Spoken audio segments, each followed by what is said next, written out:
And we're going to convene our regular meeting at 7 o'clock.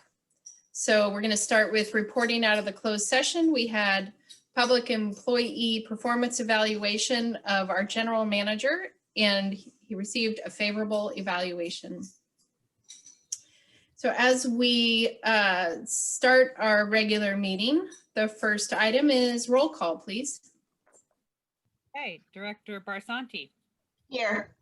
Director Corbett, Here. Director Couch is not in his video right now. Director Mayo, Present. there's Director Couch, I'm back. and President Burke. Present. And item A2, the Pledge of Allegiance. Director Barsanti, would you lead us in the Pledge of Allegiance? Oh, I even have a flag. Oh, good. There we go. All right. All right. I pledge Pledge allegiance allegiance to the To the flag flag of the of the United States of America and to the republic for which it for which it stands, stands one nation, one nation, under under God, God, indivisible. indivisible, with liberty and liberty, justice justice for all. for all. That's pretty good, you guys. Yeah, we Good. actually were in cadence. Good pacing, Shell. Hi, Colleen. Let's see. Item A3, additions to the agenda. Do we have any additions to the agenda tonight? I'm seeing a head shake from our general manager. No from, okay. We I'll don't have move, any. Thank you. Go ahead. I'll move approval of the agenda. Do we have a second? Oh, I'll second it. Thank you. And roll call? Director Barsanti, Yes. Director Corbett, Yes. Director Couch, Yes. Director Mayo, Yes. President Burke. Yes, thank you. Moving on to item B, public hearings. These are quasi judicial or legislative nature items, but we have no public hearings scheduled tonight. Now, item C, public comment and written communications. Let's see, so I'll read through some of the script here on my agenda. At this time, any person may address the board on any subject that is not identified on this agenda, but within the jurisdiction of McKinleyville Community Services District. However, any matter that requires action will be referred to staff for a report of action at a subsequent committee or board meeting. As to matters on the agenda, an opportunity will be given to address the board when the matter is considered. Comments are limited to 3 minutes, and letters should be used for complex issues. Now, we're on a Zoom meeting, so Zoom public comment. When the MCSD board president announces the agenda item that you wish to comment on, you must use the raise your hand feature that is present at the bottom of your screen. If you're on the phone, you will need to press *9 on your phone, which will raise your hand. When it is time for public comment on the item you wish to speak on, you will be recognized by the board president and you will be allowed to unmute. Please note your unmute and video are disabled throughout the meeting, and your audio will only be enabled when called upon, and you will be able to unmute at that time. You'll have 3 minutes to comment. And I also wanted to mention, we did change Zoom formats, and it is, I think it's a little challenging for participants because normally in a public meeting, you get to see who you're at the meeting with. And the format that we've gone to allows you to see all of us as panel members and the staff, but there are currently 15 attendees, and I just wanted to call out our supervisor, Steve Madrone, is present. And we also have our board member elects are all present. We have in addition, well, let's see, so that lets you do the math and figure out. We do have additional members of the public present, but I'm not going to call people out by name. I feel that that's inappropriate, but I do want you to know we do have 15 members attending, and I'll try to update you again when we come to additional items. So opening it up for public comment and written communications. on anything that's not on our agenda. Is there anyone out there who would like to make public comment? And do we have any written communications to report? There are no written communications. Okay, and I'm going to depend on Joey and April to catch hands if I miss them, but I don't see any hands raised for public comment. So we will be moving into, so just checking some notes here.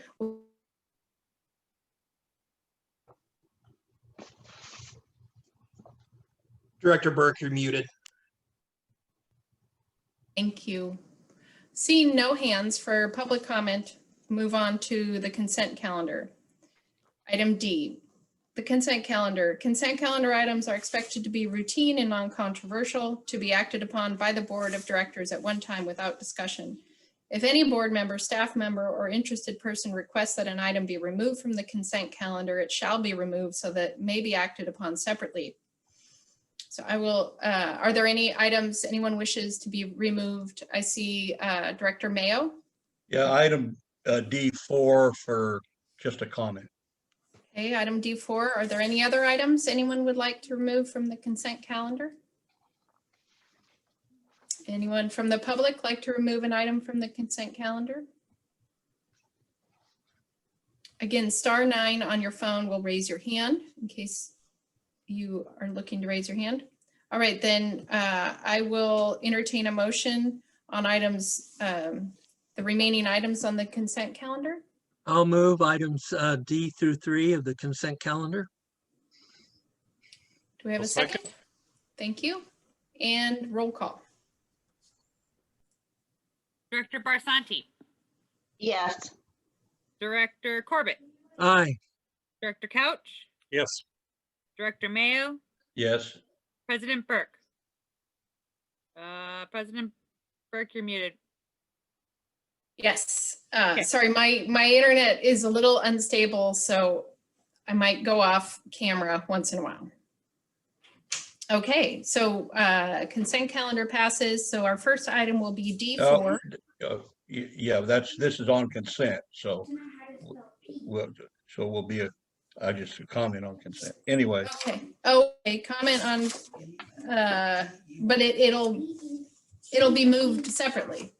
it'll Right. be We moved need to separately, move, but it's we still, need to move it after the comments or questions are answered. yeah. So I just wanted to thank staff for their work on this. This is incredibly important stuff. These are little details that legislators and staff people writing policy can miss often do miss. And that's why I am constantly saying that if you're not at the table, you're on the table, and why our participation in the development of legislation is so important. I wasn't a part of this. Had I been, I'd have brought it way sooner. I think Pat probably was up to speed on this for some time anyway, but that we're here quick enough that these draft guidelines threaten our authority on our leases, on our land for leases, and it can really foul us up. So I would urge all the board members, if we can get Pat to give us a copy of the district's letter, that each board member write your own quick letter supporting the district comments on this issue. Believe me, it helps. So that was all I wanted to say. And again, that's why I say these things they seem like pittance. They seem so little, but the impact, I mean, anyway, that's enough. I think you know what I'm talking about. So for the public, I wonder if we could do just a quick summary. You don't have to read the whole item, but give the public an idea of what Director Mayo is commenting on. Sure. So this is legislation. The California Department of Housing and Community Development, it has released a Surplus Land Act draft guidelines. And they really did a poor job They are establishing guidelines for when districts, cities, et cetera, public agencies have surplus land and how they are releasing that. Well, they also wrote in there that if you lease land, you also need to declare it as surplus.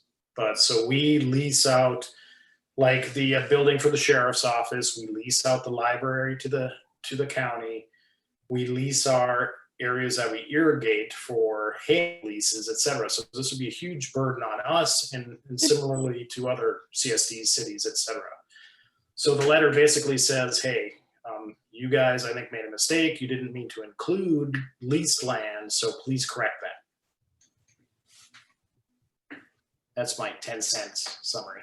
And that's basically it. And CSDA is working diligently to be at those discussions, because it may get crafted out that some entities won't be able to have the leeway and some will, and we want to make sure that we have that leeway, that we're not included Well, in something that'll it's a- encumber. I mean, it's pretty common for public agencies to sell a building for bonds and then lease it with a purchase option to buy. And not that well, I exactly. favor going in debt for it, but it's pretty common, and you don't want to lose your building just because of a financing concern. Right. Well, the intent of this originally, not this portion of it, was in the vein of, finding more ways for housing, more, Right. not letting government agencies stifle the development of low-cost housing, et cetera. But in our case, it's very, very clear that nothing that we have that we lease falls under in that bailiwick at all. And so it affects financing and all kinds of things too. And Thank you for pulling it off the consent calendar and giving us the Oh, you opportunity could put to in there, comment.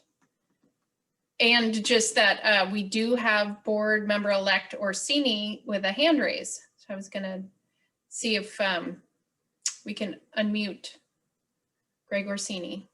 okay, great. Yeah, thank you, Chairperson Burke. I think that we worked on this pretty hard at CSDA, and while understanding the intent of the legislation, it really was when you actually tried to apply the legislation, it was going to hamstring the ability to be able to maintain surplus property for future use.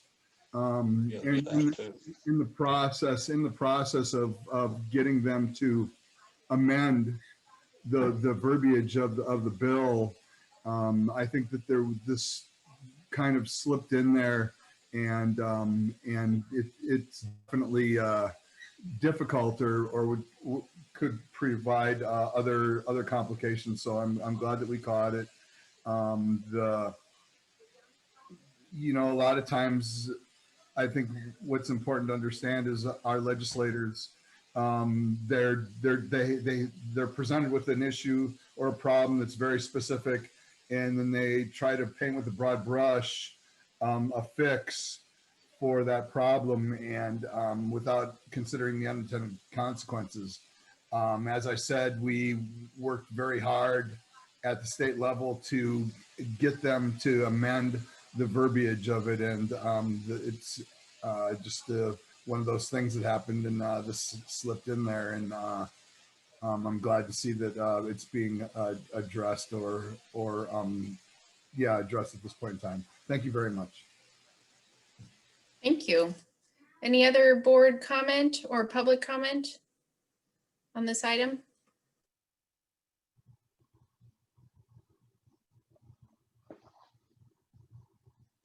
Okay, then I'll entertain a motion on item D4.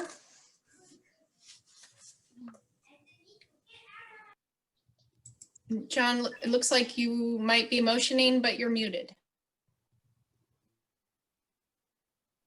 Can you hear me now? Okay, I'll move D4, the consent calendar. And I'll I'll second. second it. Oh. Go ahead. Sorry. Okay, Go ahead, Dave. I'll second. Okay, and roll call? Director Barsanti, Yes. Director Corbett, Aye. Director Couch, Yes. Director Mayo, I'm gonna vote, but I want to comment that these letters need to be in by Friday. And I've already got one in, a lot of people have, but I would really urge you to get one in.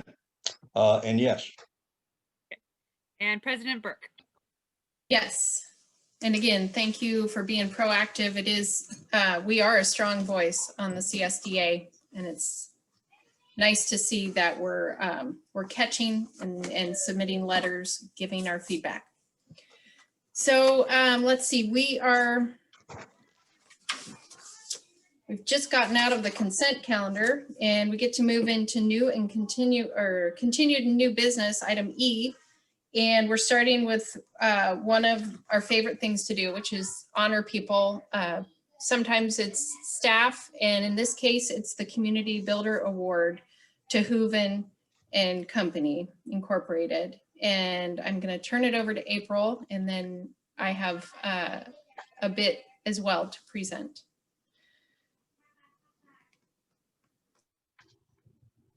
And I think we were, Joey, you were going to unmute the Hoovens. There we go.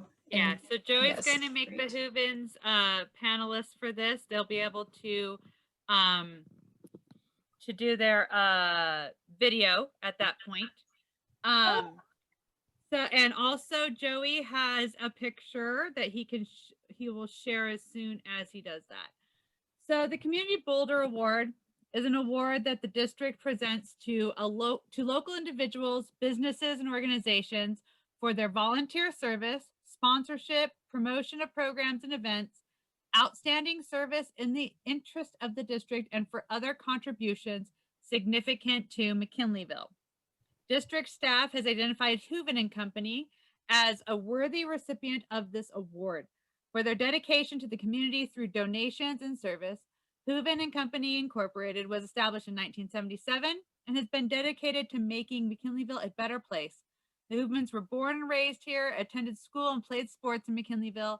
They have dedicated their time with volunteering and fundraising for over 30 years and always bring a positive attitude.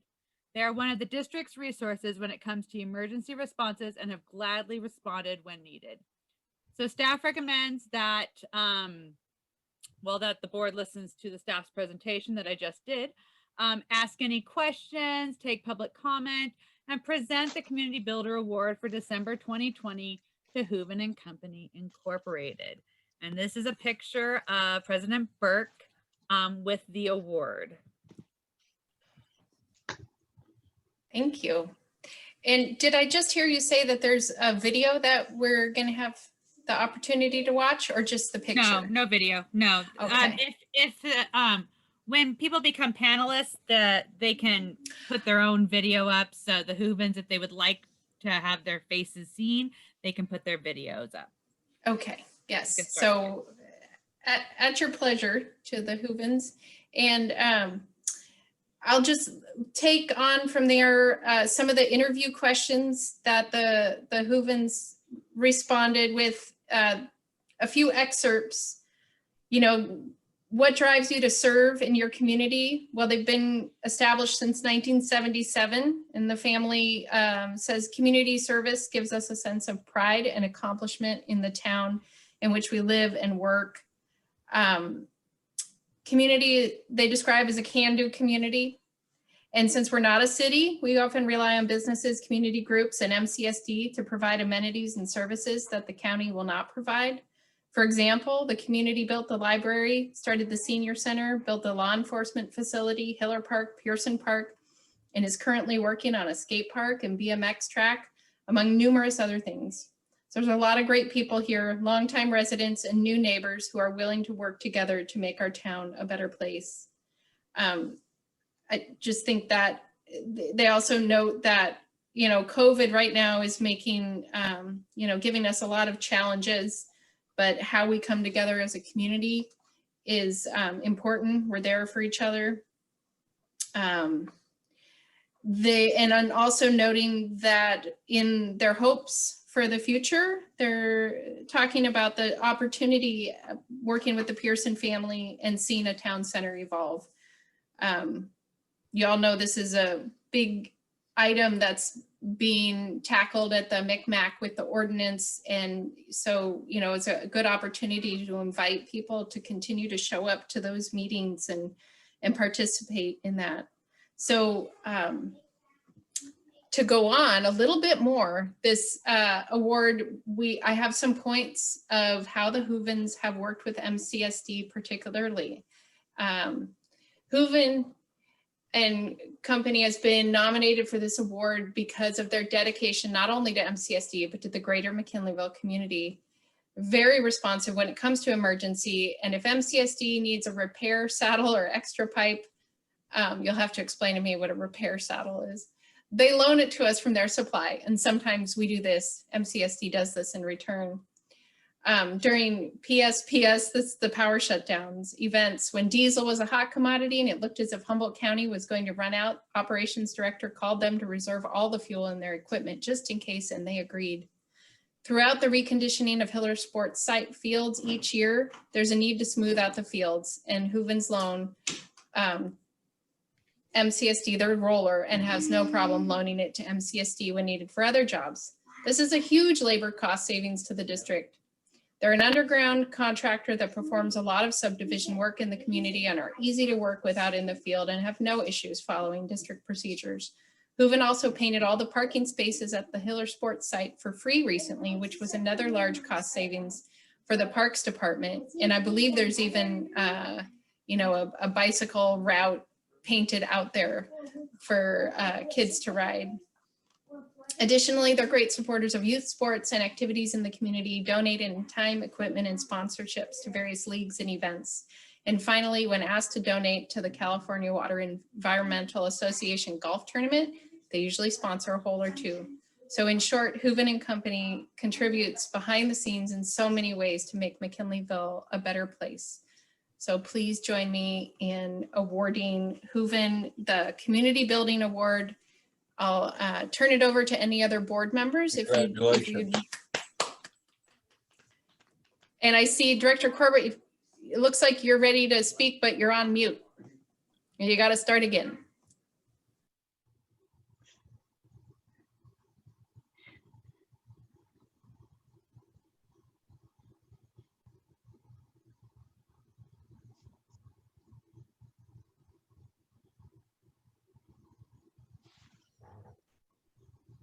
Am I on mute?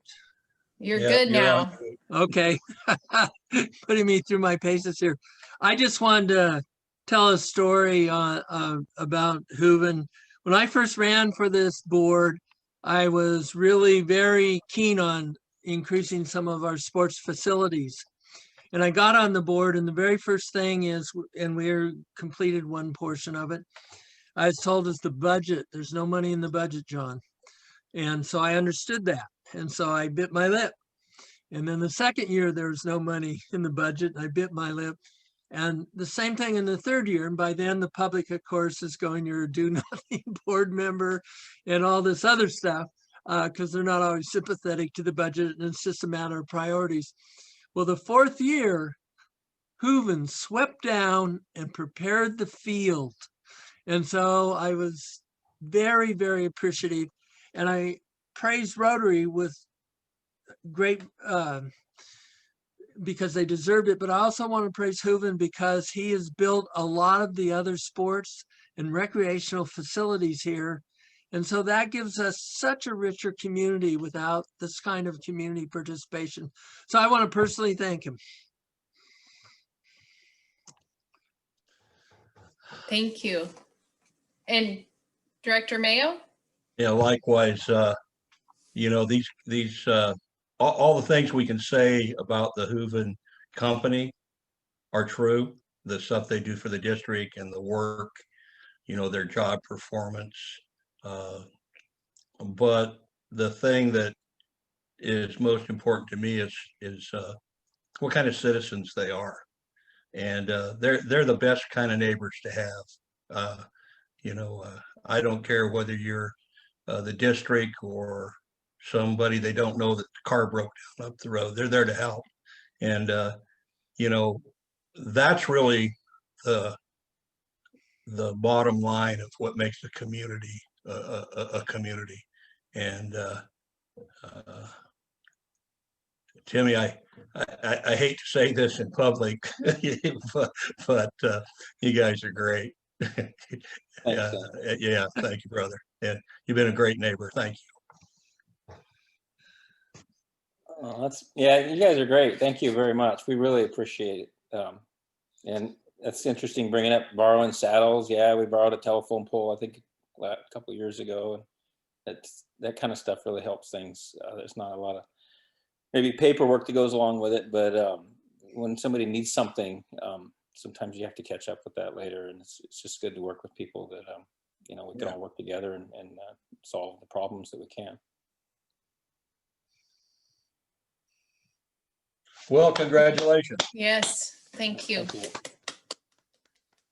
And I do also want to turn to the public and I do see that board member-elect Greg Orsini would like to speak as well. Director Burke, before you go there, did Dave, I see Dave on there. Did Dave have something he wanted to say, or? Well, Sorry, I was yes, just go going to ahead. say, sometimes we do these community builder things on kind of a more of a metaphysical type thing, but this time we're actually honoring somebody who really has physically built the community as well Yes. as, kind of on another plane, built the community. So we get double value this year, I think. And Director Barsanti, would you like to say anything? Well, I just appreciate all the things they've done for the children with all the sports and everything.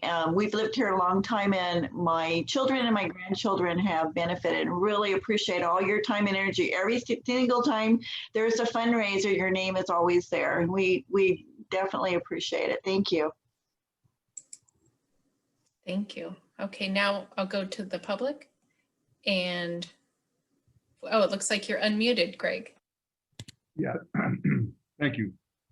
So having a long experience, worked for the district for 30 years, experiencing different levels of participation by Hooven and Company and Art and Tim and Dave and Pat. I've got many memories, all of them fond.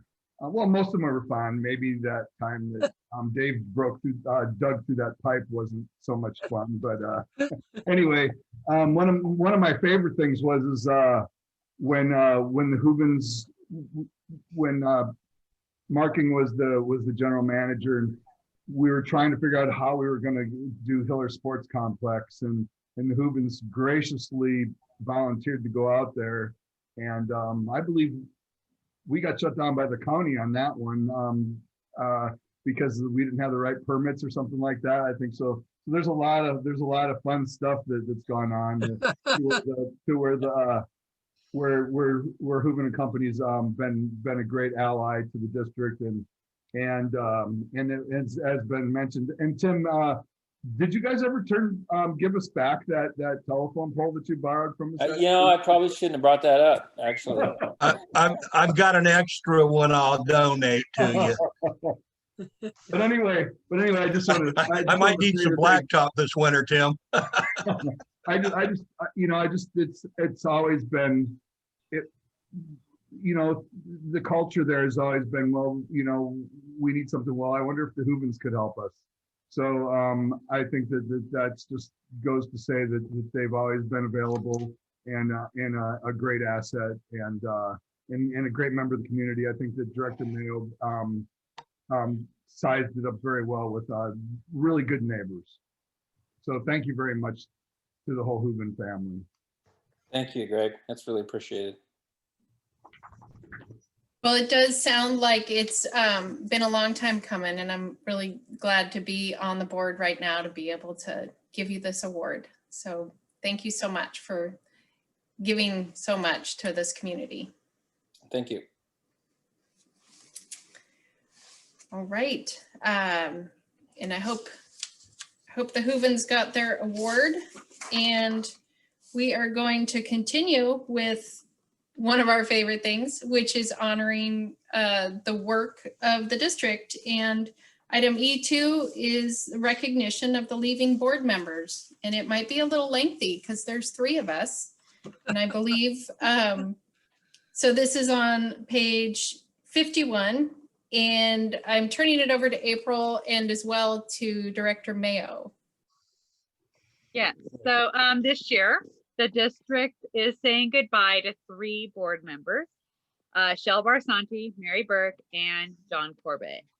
So just a little bit about all 3, and I'm going to go in alphabetical order.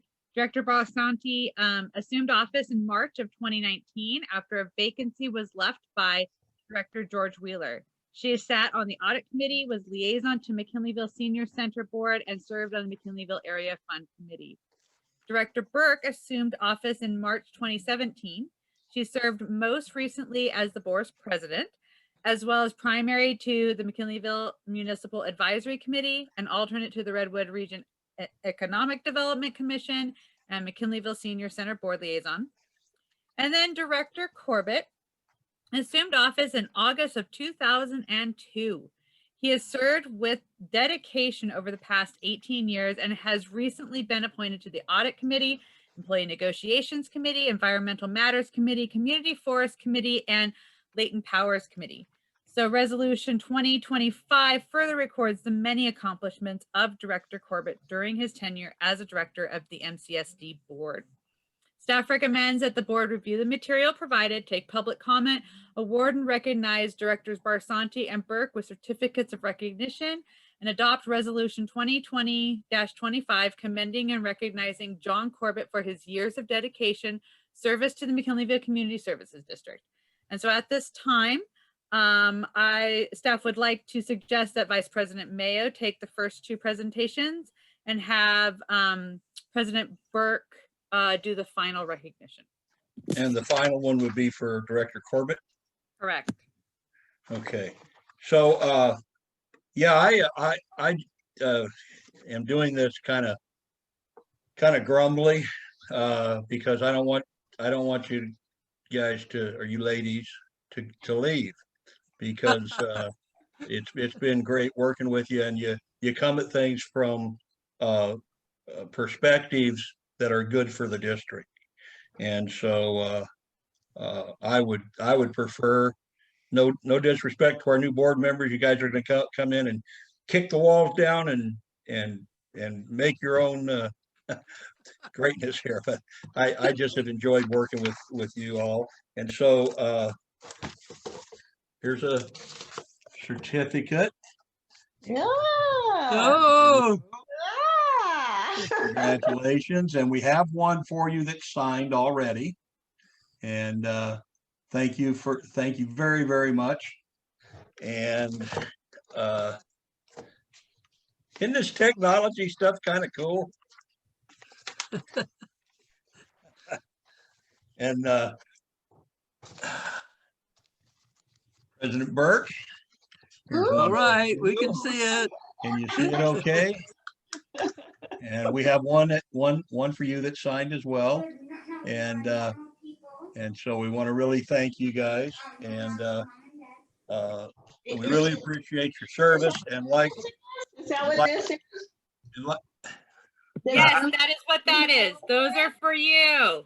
Oh, thank you. Okay. and We get to open now, huh? right, and so in finishing up, I just want to say, like my dad always said, I'm glad you ladies got to work with me. Thank you. Thank you. Very good job. Thank you. Thank you. Thank you. That'll go on my wall. Thank you so much. Just perfect, Dennis. I love it. So if there's any other board members that want to speak at this point, please go ahead. Well, Well, wanted- I just Go ahead, wanted to thank the board members. Despite not having years of service, I think you really gave us years of service in the time you had. And both of you brought very different but very important skill sets, and really appreciate Shell's work on the nonprofit and how we audit and record it. And Mary, someone said it was, she just spent most of her time as board chair, but that's not a bad, experience. And I thought she was a very excellent board chair. So. Thank you. I have something on Mary. I'd like to say something about Mary. I wrote it down. I really enjoyed watching you grow as a leader this year. When you started out, the men were talking over you, remember? No. Yeah, and you came on your own very quickly, like within the second meeting. So I really enjoyed watching that. And thank you for your time and your dedication and your professionalism. You're very professional. You put a lot of time in. You did excellent work. Really appreciate that you led us this year. Thank you. Thanks, Shell. Well, thanks all of you guys. Yeah. Well, I was going to thank both Shell and Mary. I, wish you guys had been around longer, but and it's, I guess it's not length of time, but what you contribute while you're here, and you've both, contributed in your time here. And so, thanks very much. And John kind of beat me to most of my things I was going to say, so I don't want to just repeat what he said. But thanks again, and yeah. Director Couch, you're showing off that's a long, that you've still got a memory. John said that 2 minutes ago. I don't even remember what he said. Well, it's because I was going to say the same things, and then he said it. It's like, Okay. well, Well, and I wanted to recognize Director Barsanti. You really, getting the chance to serve with all of you has been, I've learned from watching each one of you, but to recognize you particularly for giving me a different perspective in your career as a CPA, and what that brought into the district was really important. And it was also just an eye-opening, like, you lending me insight into how you carry your work. And so thank you for bringing your, your skills into this sphere, and for your continued service to the community, because I know it doesn't stop, although you're no longer a director after the meeting. So thank you. Thank you, Mary. Thank you. That's really nice. And quickly before, so we will also go to the public, but let's go ahead and do that. And then we're going to come back to John. Okay.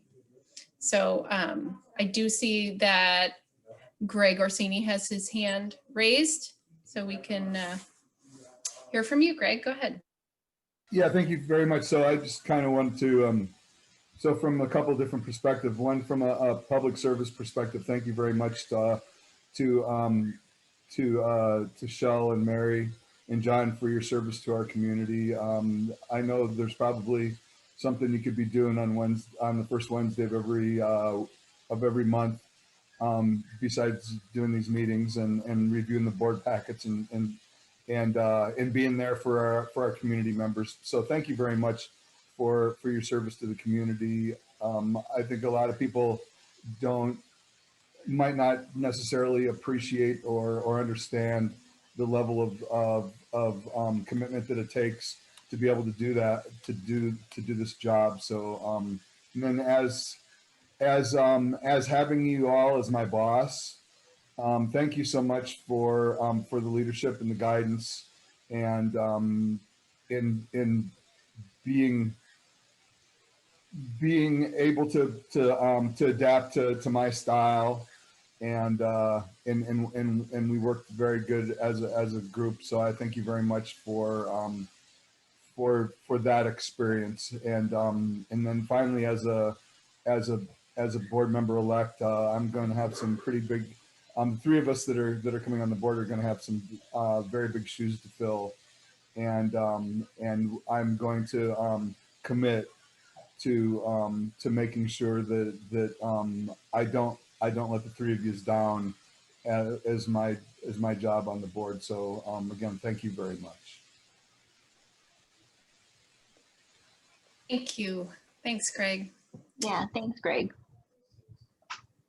And if there is a member of the public, I just want to remind you, what is it, *9? Is that right? We'll get your hand raised if you're calling in, or press the hand raise at the bottom of your screen if you wish to speak. And oh, there's a few more hands coming up. I saw Joyce King. Have to figure out how to unmute. Am I We can on? hear you. Yes, Oh, go good. ahead. Welcome, Joyce. Hi. So yes, thank you, John, Mary, and Shell, for all the service you've given to MCSD. You've given us your time and energy, all your reading, listening, and thinking, and your courage to speak out. And the only compensation you get, as far as I know, is the satisfaction of helping ensure the health, safety, and quality of life of our community. So not many of us are willing to be that generous, and I send my deepest admiration and gratitude. And I hope you all enjoy your free time from now on.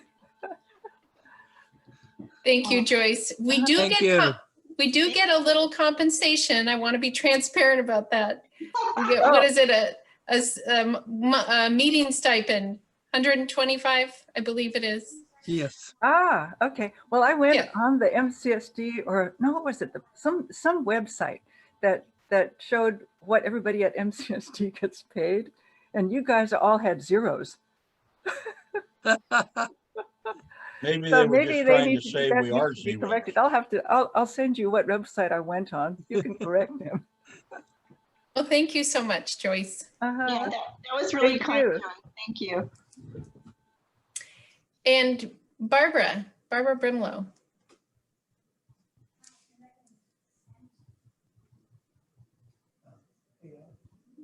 Is muted.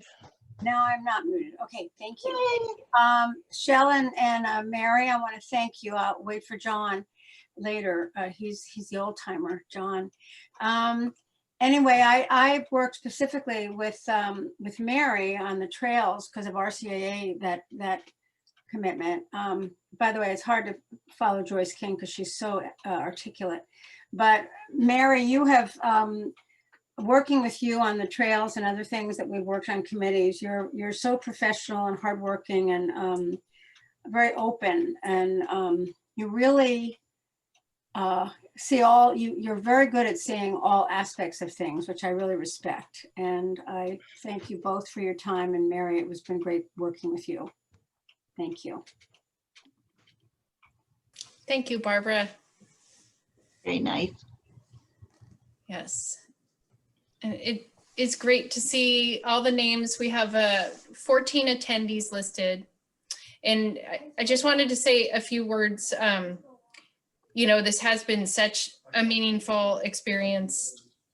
So I just real quick want to say, you know, thank you to the community members, my neighbors who showed up, you know, and encouraged me to run. And then, you know, everyone who exercised their rights as a citizen and voted and continues to vote. You know, we all play our roles in our civic duty, you know, showing up.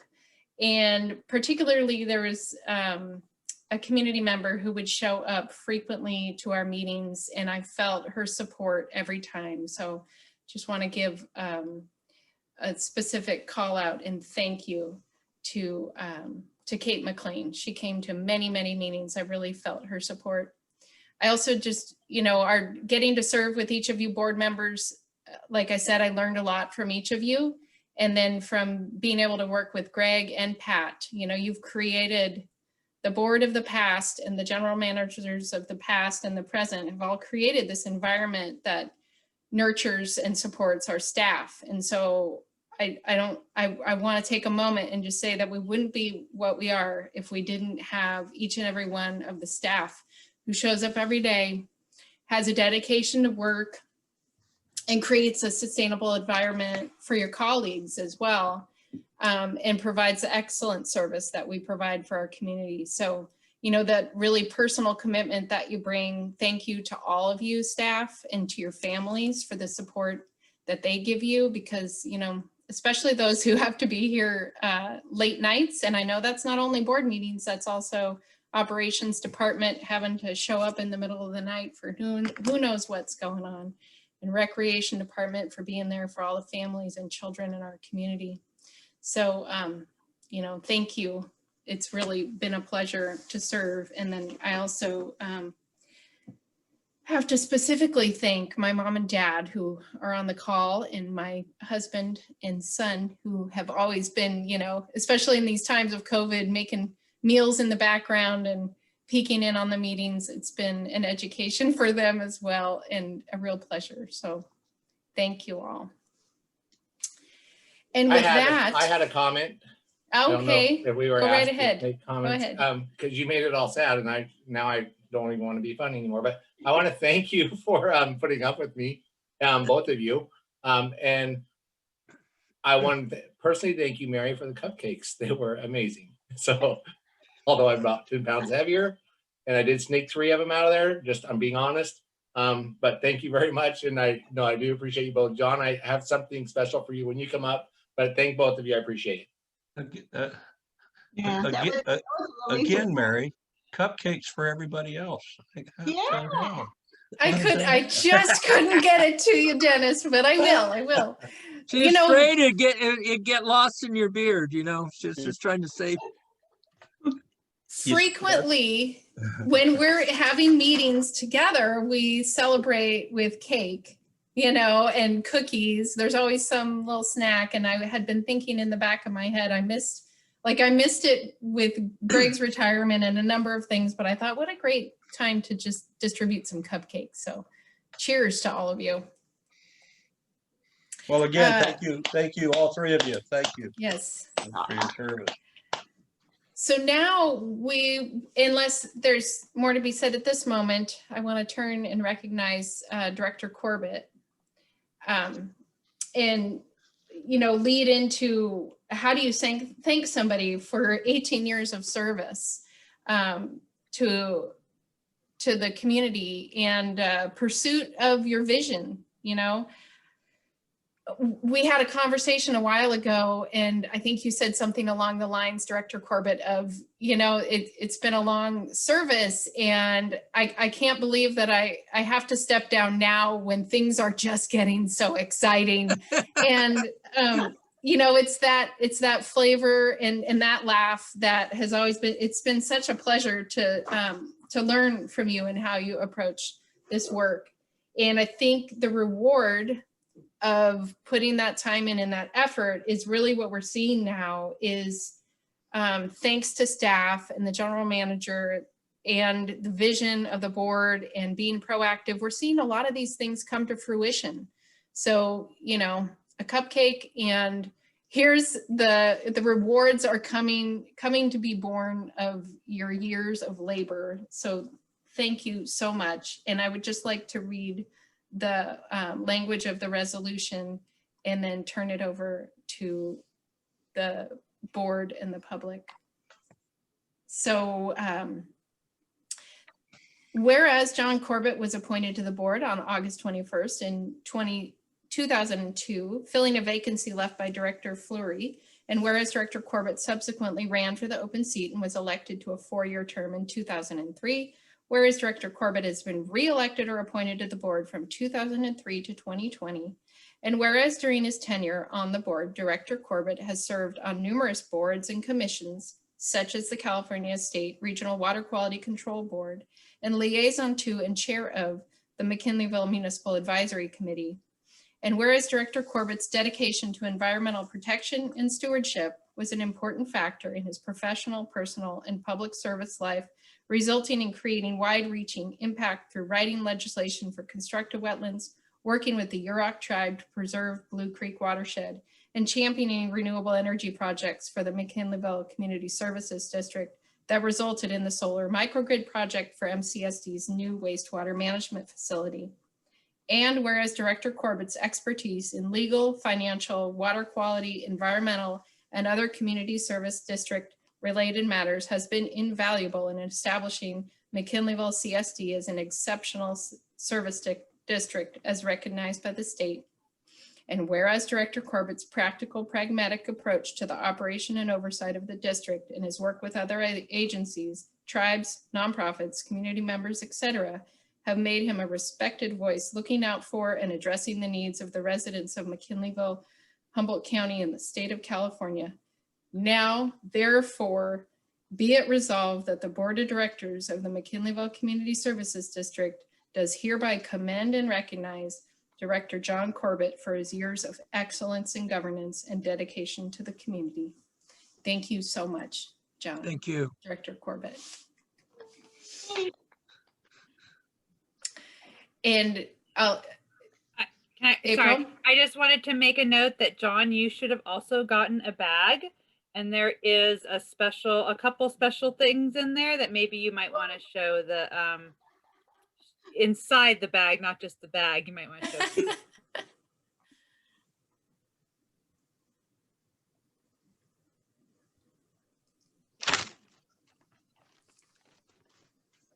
I'm surprised you actually did wait for the meeting to open it. All right. Ooh. Wow, that's nice.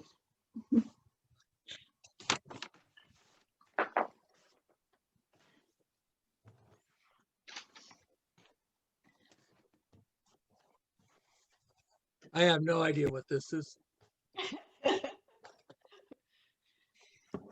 Oh, all right. Thank you. Ooh. Oh, do I have it? what do we, Yeah. oh, it's a glass award. That's beautiful. Thank you. Yeah, Congratulations. yeah. So board members, would you like to speak? Are you going to be first, Dennis? I'll be first. Okay. John, as a ratepayer, I want to thank you on behalf of our entire community for your many years of service. You guided this board through all kinds of wonderful and crazy things using your intellect, experience, and knowledge. You had a special way to get everybody on the same page. Whenever there was a problem, you knew how to find a solution and were able to articulate it to the rest of us. You would be greatly missed, and I am very thankful I had the honor to serve and learn from you. Thank you. Thank you.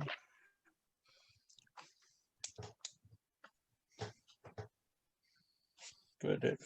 Oh, well, Yeah. okay, I will go back in time. I can't remember if it was 1991 or 1981 or 1982, but I took this class at Humboldt State called Water Law, and it was taught by this young, outstanding lawyer named John Corbett. And, I still remember I learned what riparian rights were in that class. And I was really, kind of impressed that, a lawyer would be into water type stuff, because I'd studied water quality and water biology and all that kind of stuff, but the water law is a really important component, and so that was a really good educational thing, and I appreciated you teaching that class. And then later serving with you on the board, I always think that sometimes the board would get a little bit out of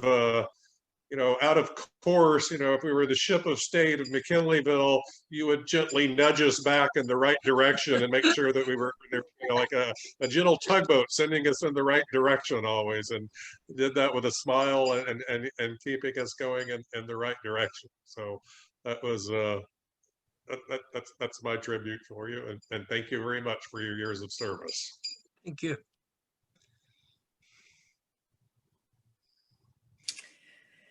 So Director Mayo, you ready for this? Well, I am, but would you like to say something first, or you want to finish up? Oh, I kind of let in Okay. with what I was So- going to say. Okay, so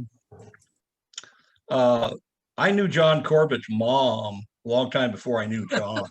And his mom and I were great friends, and till and stayed great friends. But as I started getting more and more and more intelligent, I became more conservative. And so her and I would sit at tables at dinners and one thing another and banter back and forth. So I learned how John came by his intellect. You know, not only was she a wonderful, wonderful lady, but she was so smart. And John was a recipient of that. So that's something that's you don't get in school. So, but so John and I have worked together on a lot of projects over the years, and I'm going to read something to you that I wrote to California State Water Board. I was going to do the MC at his testimonial for his retirement. And since we didn't do that, I wrote something. I'm going to pare it down a lot because it was, you know, a friar's roast of length. But before I do that, I just wanted to say that quite a few years ago, John and I went to the UC Davis graduating class a forum. They had a forum, and it was on, and the forum was on the Marine Life Protection Act and native sovereignty issues. And so John and I went. We made presentations, and before us came Mr. Sutton, and Mr. Sutton was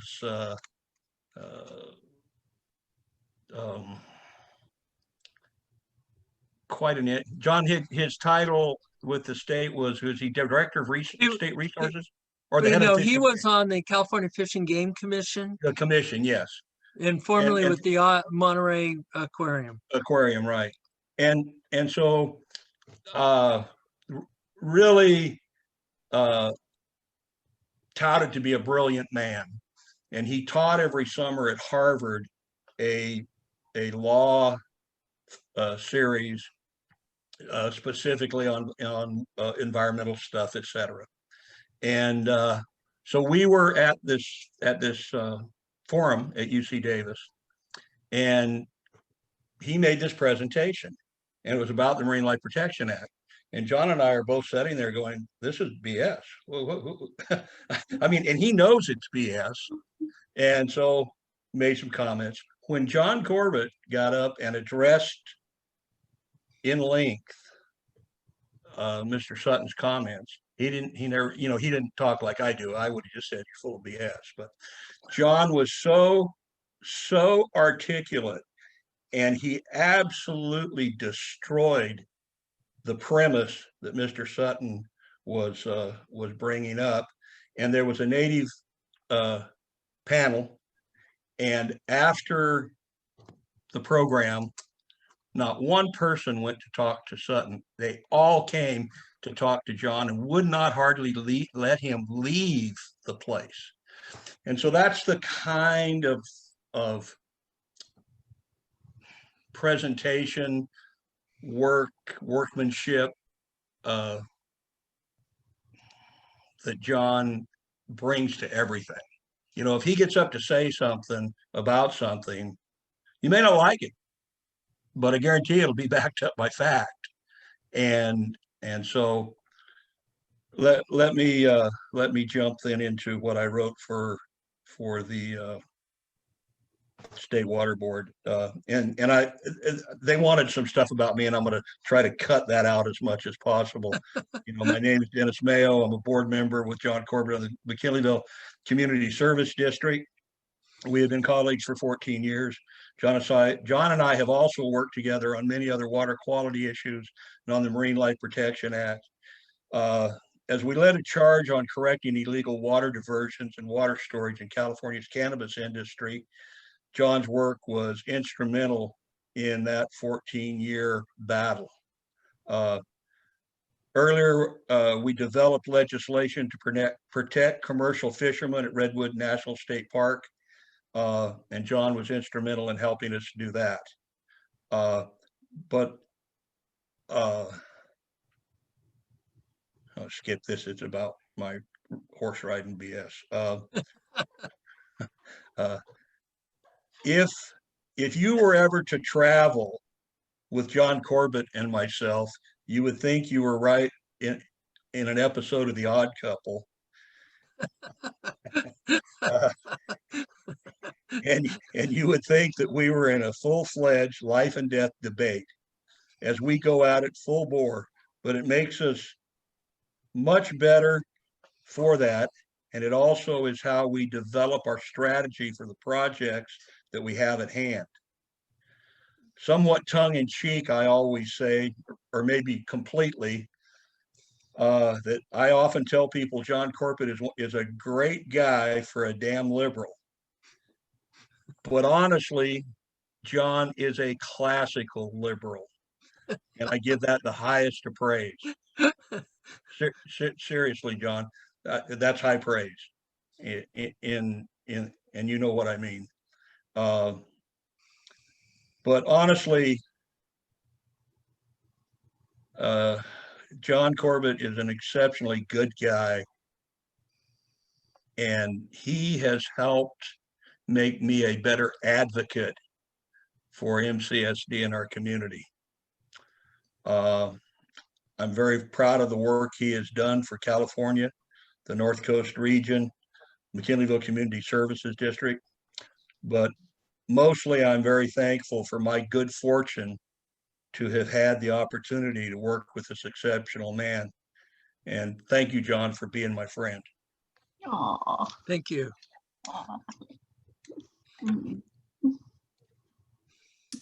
That was edited, John.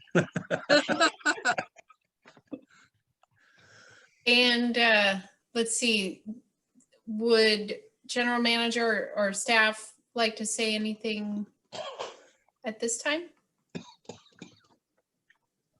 Well, I will jump in here really quick. I think James had something he wanted to say as well. But John, I very much appreciate the last 6 months that I've had a chance to work with you. And your intellect, sometimes I have a hard time figuring out where you're going with something, but when I do figure it out, I realize how brilliant you actually are. And I appreciate that. And I appreciate you, the education you've given me in these last 6 months. So thank you. You'll be missed. Thank you. Don, it's James. Everybody else wants to say it, but I'm the one that's going to say it. Thank you for being the record holder and having the shortest board meetings. I think you hold the 48-minute meeting. I want to thank you for that. I'll stand on my record. And I'll let you know if it gets beat. I'm going to thank all of the board members, the outgoing board members, for your service at this time. It takes a lot of courage and bravery to run for office and then to serve. And it's a thankless job. And I appreciate that you are also willing to do it. Our communities are better for it. It has been a pleasure to work for you. And I just wish you all the best in your next adventure. Thank you so much. Thank you. Thank you. Yeah, thanks, Leslie. Director Corbett and Director Barsanti and President Burke. I would also like to thank you guys for the time and effort that you put in to understanding what's going on with the district, to making the very best calls that you can make in terms of policy, and for bringing your the real concerns. A lot of the research and things we've done in PERS is directly resulting from Director Corbett's deep concerns with this. The fact that we're putting in solar at they were putting in microgrid at the plant was because Director Wheeler was really, it was really important to him. Each one of you has brought, we changed the policies. We've added, Director Barsanti because of Director Barsanti. We've been able to move a lot of things forward because you guys came in and loaned your vision and your insight and your effort and energy to this process. And I really appreciate that a lot. Whatever you do next, I wish you 2 thumbs up and the very best. Thank you. Very sweet. And now turning to public for comment. I do see Greg Orsini has his hand up. Thank you, Madam Chair. So John, first of all, thank you for having faith in me when I got hired to be the general manager. It was a good hire.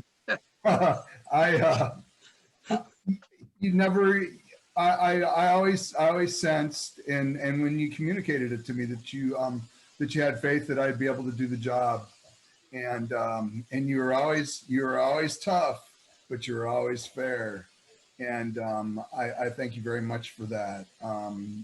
You've been a great mentor, a great coach, and I've learned a lot from you as it relates to governance. So thanks a lot. Your fiscal sensibilities, regardless of what your politics are, John, you're one of the most fiscally conservative people I've ever met in my whole life, and that's been a godsend to McKinleyville Community Services District. So thank you very much for that. I think Dennis sized up a lot of your reach throughout the state, in your ability to be able to operate, whether it's the Marine Protection Act or whether it was working for the tribe in the water and stuff like that. But I think for me, one of the most important things that I think that you had a hand in was being a voice of reason when everybody was losing their mind over the drought. And I think that you being down there in Sacramento and lending your sensibilities to that process didn't get us tied up with, we got this sort of regional sort of understanding, and I think a lot of that can be attributed to your work behind the scenes. So anyway, thank you very much for everything that you've done for the district, and personally, and both on behalf of the community and also personally. Thank you, John. Thank you. And I don't see any more hands raised. So, that's a pretty well-rounded, oh, we do, now here we go. Here's a couple more. We got Barbara Brimlow. Please go ahead. I want to thank John. I'm not a good meeting person. I don't attend meetings, but I am very aware of what's going on in my community. And I'm recently just reading today in the Mad River Union about the new work going on that's going to go on in our community. You must be very proud of looking at 2002 when you arrived and what's happening now. You must be very proud of all the accomplishments that have been made, and as a community, we thank you. I don't know about the intellectual. Obviously, you're a very smart man as well, and you've been a great asset to the district. And I thank you very much for your time. Thank you. And Bonnie.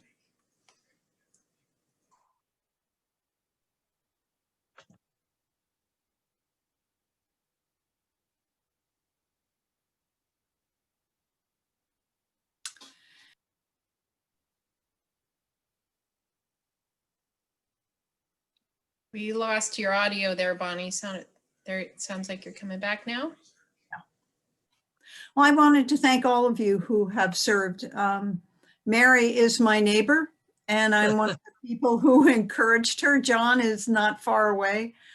And I don't know you, Shel Barsanti, so I can't speak to about knowing your part on MCSD. I've spent a lot of time with the MCMAC, so I've put a lot of focus there. But what I do know is that I am just stunned, and have been since the first time I moved to McKinleyville, to see how well this particular committee has served the people of McKinleyville. And I think one of the reasons is not only do you focus on the, how do you make it work, which always keeps people's feet on the ground, but you look at who the community is. And every one of you has brought a perspective that when I look at how you've acted in the last few years, sort of balanced each other, and you've listened. And I think Mary's been a real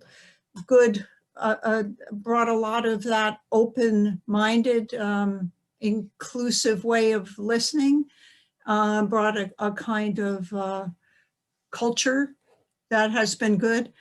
And I do know John, I've known John for many years in other areas. And John, your intellect would be ill-used if not for your heart. You know, I think that you, it's not enough to be smart. And too many smart people do too many stupid things. And you have always brought whatever you've done to the service of making life better for people and doing it very well. And I really liked what Director Mayo said about just the way in which you've interacted with people who seem to have a very different point of view. But in the end, what I see you all doing is bringing your talents and skills and perspective to make this community better. And I just want to thank you all for doing that. It's a lot of work, and thank you for doing it. Thank you. Thank you. Okay. Oh, It's Director Couch. well, I forgot in my bit of a speech that a little bit of history was way back when I first started being aware of the McKinleyville Community Service District Board. Was board members got health insurance as part of their package, and I believe there was even a clause that if you did 4 terms as a board member, you got life insurance for life.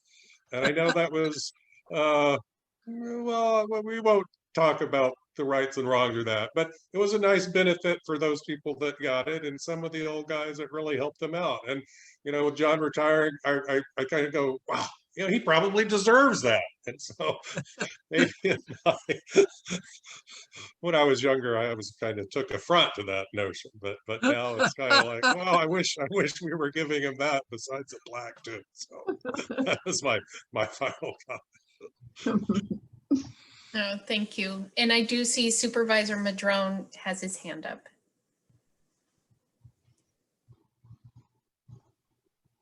Thank you, President Burke. I just also wanted to thank Shell and Mary and John for your service. It's been exemplary, and it's been a real honor to work with you 3 as well as all of the board. So congratulations and wish you all the best. Thank you. Thank you. Thank you. Okay, any other hands being raised? I am not seeing any, and just want to give space. John, if you want to, Director Corbett, if you would like to say anything. Well, it's going to be John these days. So you started off right. First of all, I wanted to start with thanking the McKinneyville Community Services District staff. And I can advise anyone, if you want to be an effective board member, have a great staff and you'll be pretty effective. If you don't have a great staff, you won't be so much. And in fact, his staff is why I applied for this board. And this was about 3 weeks before I didn't even know the position was opening. I had a water leak and the staff called up and said, "Are you John Corbett?" I said, "Yeah." And they said, "Well, you got a water leak and we wanted to let you know so you don't run up a water bill." And of course, it's fairly distressing because it's hard to find water leaks sometimes. But I was so thankful. And I said, God, this is a customer service organization. And so then they had an advertisement for a board vacancy to apply. And that's why I applied. I wanted to be associated with such a great customer service organization. So staff is, they may regret it now, but anyway, they're responsible for me coming on this board, and I really want to thank them. We've also, I think Greg provided incredible leadership, and I think Patrick is. So that's important. The next step is you gotta have a good board. And I've seen boards that want to fight. I've seen boards that want to be in personality conflicts. I've seen boards that want to be lazy. I've seen a lot of different things. But what I see in this board is when we come together, we put aside our differences and we want practical, business-like, A+ decisions. And we've been able to apply that on the environmental side as well. And a lot of our environmental decisions actually save the district money. So they have a dual purpose. So I do want to say, I really want to thank the board members, and you learn something from every board member. You think you know it all, and then you get a new board member and go, oh, you know, I never thought of that. That's pretty good idea. So I just want to thank everyone who helped me over the years. I couldn't have made it without you, and it's been a great experience working for the district. Thank you. Thank you, John. It's really fantastic. Hard to see you go, but glad you're my neighbor, so I'll get to see you in the neighbor. Okay. So big breath. We have a few more agenda items in front of us. Am I missing anything? Yeah, President Burke, you need Oh, to, it's a roll call vote. It's a roll call vote. It is. And we it's don't a have a resolution. motion yet or anything, yes. Okay, so I'll entertain a motion on item E2. I'll make a motion that we vote on resolution 2020-25, which is a resolution of commendation of the McKinleyville Community Service District recognizing the exceptional community service provided by Director John Corbett. I'll second that. Third. Okay. Mary? And roll call? Director Barsanti? Yes, yes. Director Corbett? Aye. Director Couch? Yes. Director Mayo? Yes. President Burke? Aye. For a while when I was on the board, the most fun was, did the ayes win or the yeses? Okay. Moving on to item E3. This is consideration of the Burris appeal, and I do see that we have Hal Burris in the audience here, and I turn it over to Pat Kaspari. Thank you, Director Burke. And yes, I'm going to start by thanking Hal Burris for his patience getting to this point. So Hal and Carol Burris had a water leak. Their water meter is located out in front of their house in a grass area. Apparently, people drive over it or park on it, and they push down the water meter box, and it broke the PRV, the pressure relief valve, on the customer side of the water line, and it resulted in a water leak of $2,000. They came in and asked for a water leak adjustment, which we applied, but our maximum water leak adjustment per district policy is $750. So the Burses also can appeal, and they did submit an appeal.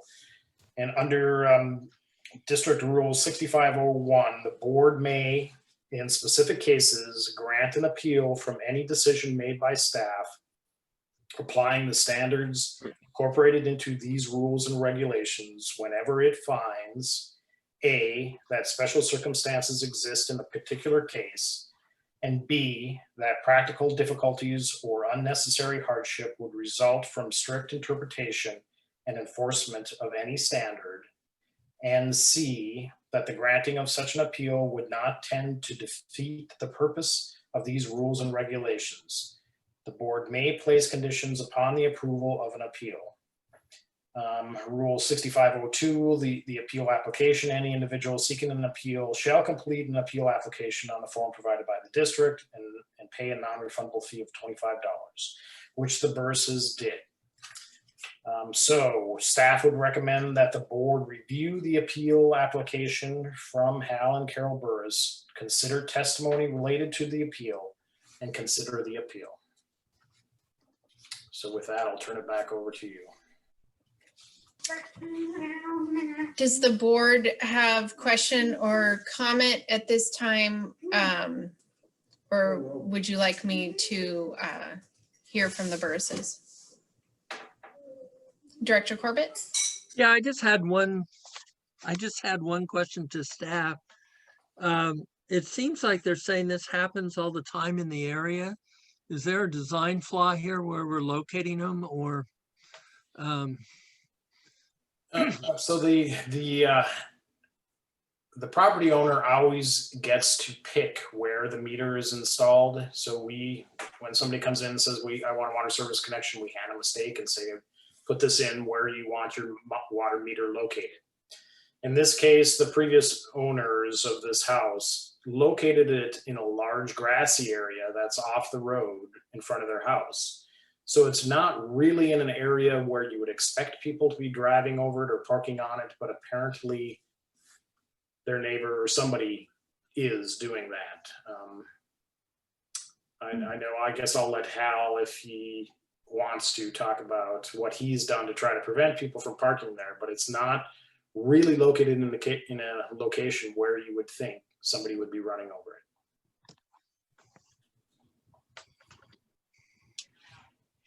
Other board member comments or questions at this time?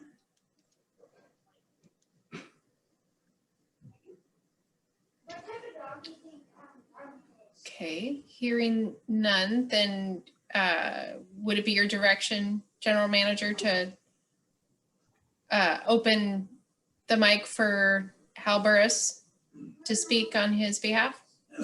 Yeah. Yes, it looks like he might have dropped off though. No, he came into the panel. Sorry. I was looking for you on the attendees list. Sorry, Hal. Yeah, it reloaded somewhere and I got a different screen up, so I don't have a little hand to click. Can you hear me? Yes. Okay.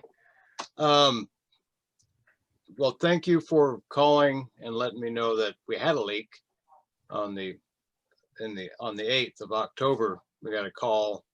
You guys may have a leak, and you all came back down and turned it off. I said, if it's leaking, turn it off. Well, when I got home, I went out, dug it up a little bit, tracked it down, found the leak, and then fixed it the next day without turning the meter back on. But can I show you? It's just a picture. Will it show up? All right.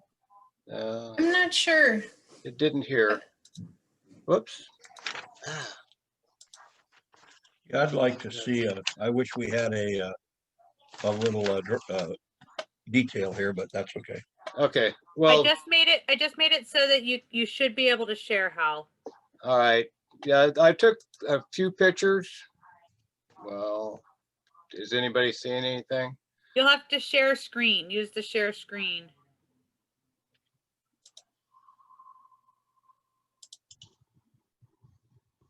Well, there's where the meters Okay.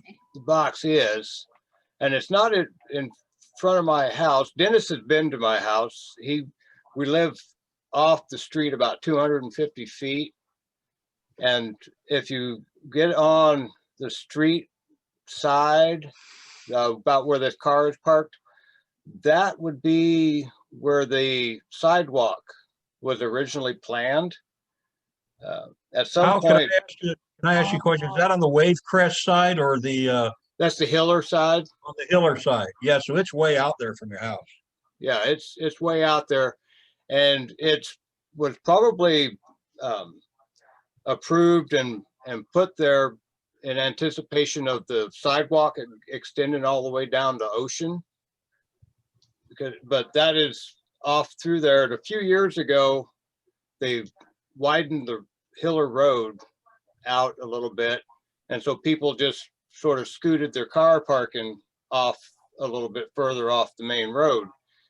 And if you look at that picture, that box would be just forward of center of where the sidewalk would be. So that would be inside a sidewalk if it had ever been built under the design plans of whoever put the roads in. But yeah, and it's down. It's if you go a foot on either side with a 4-foot level across, it's 1.5 inches lower here and slope back about 1.5 inches. And no, I just want to close that. There we go. I have some other pictures, but it's sort of not just, it wasn't an ongoing, neglected leak that accumulated that $2,000 in the September bill, and then it carried over into October also, because in the 3 days it took from the initial reading to giving me a call and getting it turned off, there was another 40 units of water that went straight down into the ground. Never did daylight, so I didn't know we had a leak. Yeah, it's drying a popcorn fart now. Yeah, and I didn't. I'm not expecting full forgiveness on this, but I would like the board to meet me halfway.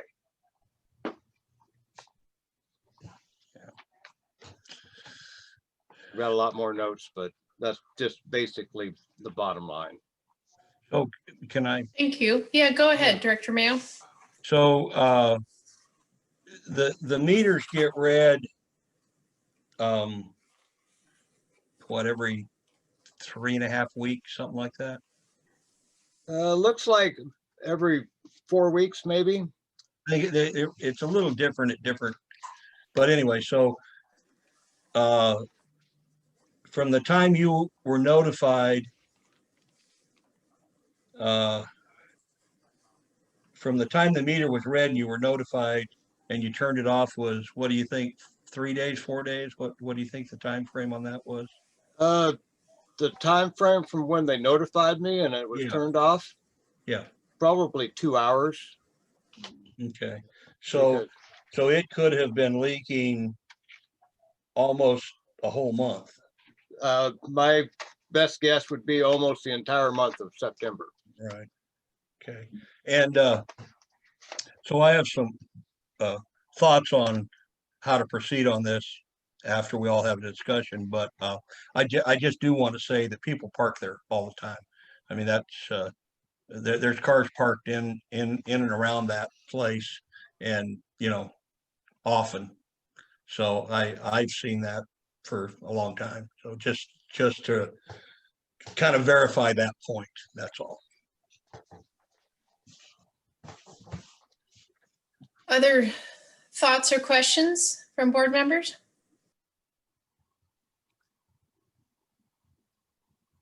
Go ahead, Director Corbett.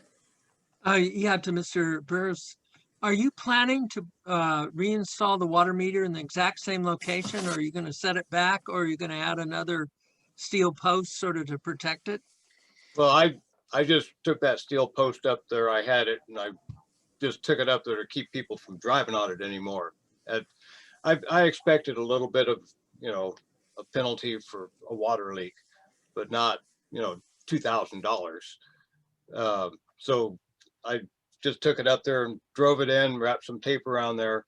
What I would like to do is raise it back up to level, to grade, and then pour cement slab around it, sort of to lock it in place and give it a larger footprint to keep it from moving down.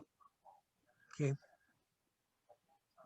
Well, would it be advisable though to pull it back towards your property 4 feet or something like that? Well, if I moved it back 4 feet, that that would require the city to extend the lateral.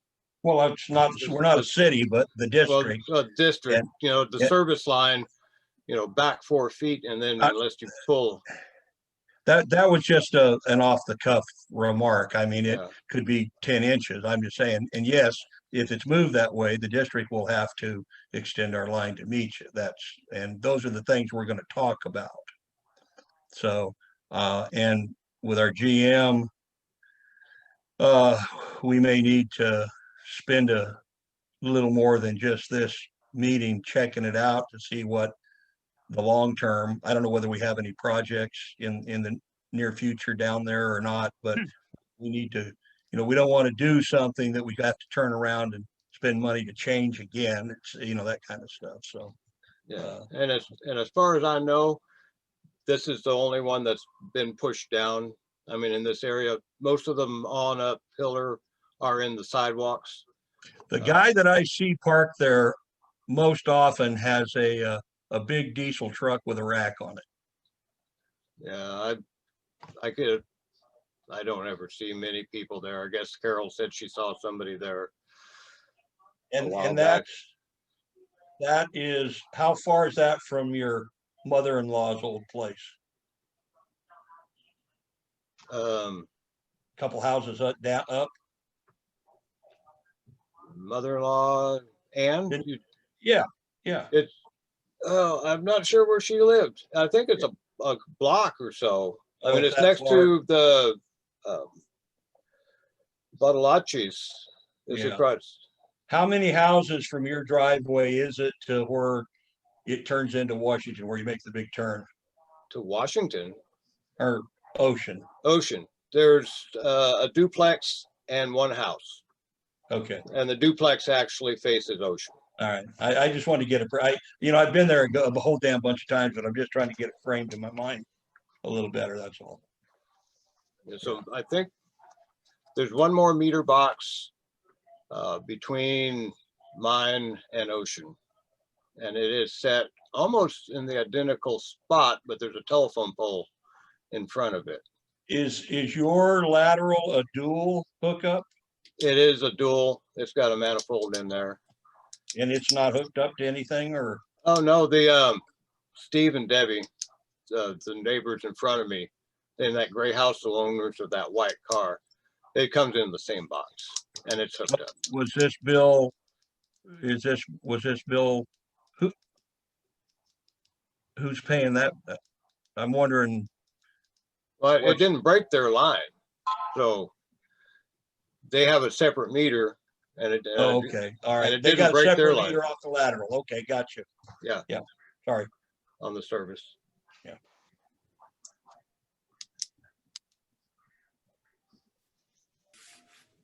Yes, Director Couch? So my question is, I don't know the McKinleyville policy, but do we consider meter boxes to belong to the customer, or do they belong to McKinleyville Community Service District? The box, it belongs to the district. Wanted to weigh in on a couple other things there too. We can move a meter if we move a meter less than 5 feet, it's at no charge. Also wanted to address Mr. Burris's, he mentioned meeting us halfway.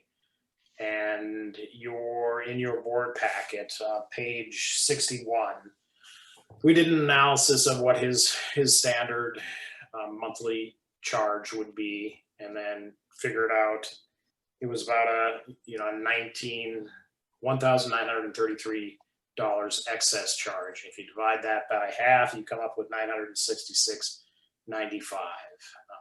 So that is meeting halfway.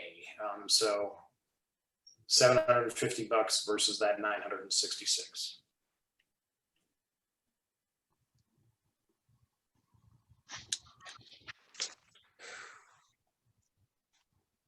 Hello? Oh my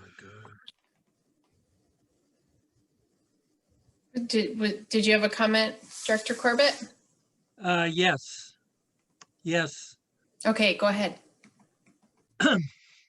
I'm willing to go the halfway as defined by staff of the 966.95 plus a leak credit, but I don't want to be in the position that it gets run over and broken again, and certainly wouldn't be sympathetic to waiving it if that happened. So I would hope there could be work with the general manager to move it back or out of the way, so that it's not going to be run over again. That's my big concern. Yeah, or hardening it. Yes, well, Yeah. I'm not going to get into the details because I don't have plans, drawings and all that, and I Right. could defer in a fashion acceptable to the general manager. But my major thing, but we don't want to remove liability. You have liability with it. But my major thing is I have some sympathy for someone running over a line, breaking it, and $2,000 bill. It's one hell of a bill. At the same time, I don't want to rebuild it and have it run over again and you be back here in 2 months. That's no good. Right. Go ahead, Director Mayo. Unless Dave, first, you have something to say Yeah. first? Yeah, go ahead. And I'll come in Well, I later. was going to say there's another alternative is to put what's called a traffic lid over it, which is instead of having just the meter box with a concrete lid, you put a metal plate that extends a couple of feet in all directions. And we have a ton of them in Arcata and parking lots and places where we have meters that, Exactly. that's just a standard practice that's pretty inexpensive. Right. Yeah, and that's what I had in mind when I wanted to defer the final solution to go through that stuff, because we don't want it to happen again. But I have the feeling, board, that this is more, I mean, we own more responsibility to this than splitting it halves. It's our meter. We put it in, what, 25 years ago? More than that. Yeah. So I don't see this, if this is how the line broke, if this is what caused the leak, I don't see this as really being the ratepayer's responsibility very much. I think it was very stand up to come in and say, I split this in half. And so just a thought here is that if we were to split this in half, I would like to see us work out an amortized repayment of the other half, a little bit on the bill over a little of a period of time, unless the board concurs with me and we want to take responsibility for all of it. But I believe it is our responsibility to fix this box so that it doesn't have this happen to it. And we decide, we can ask the customer his druthers, but we need to decide where it should go and we need to make sure it's okay. That's our obligation.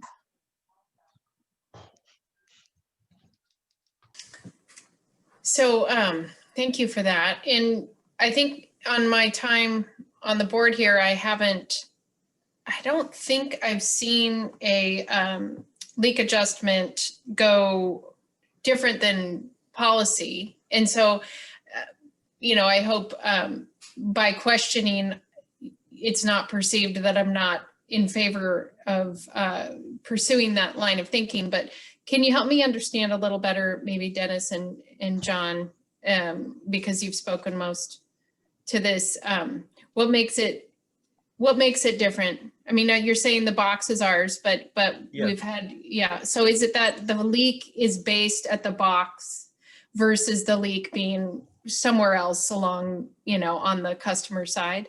Yes. And any other sort of influencing Well, factors and for even you? and even if it was, let's say, a foot or two down the customer's line, if our box actually was a precipitant cause of that breaking, I think it's still our responsibility. Because we don't cut much slack with folks on the other side. We're very generous about giving a one-time, like every 2-year help. And that's a good deal, and we do that all the time. But But we still require them to fix it and, you know, blah, blah. But so this is a little different than any ones we've had that I remember before. And I just see this as our responsibility, you know, anyway, that's my 20%. Thank you. Any other thoughts? Okay, I'm going to turn and see if there's any public comment on this item.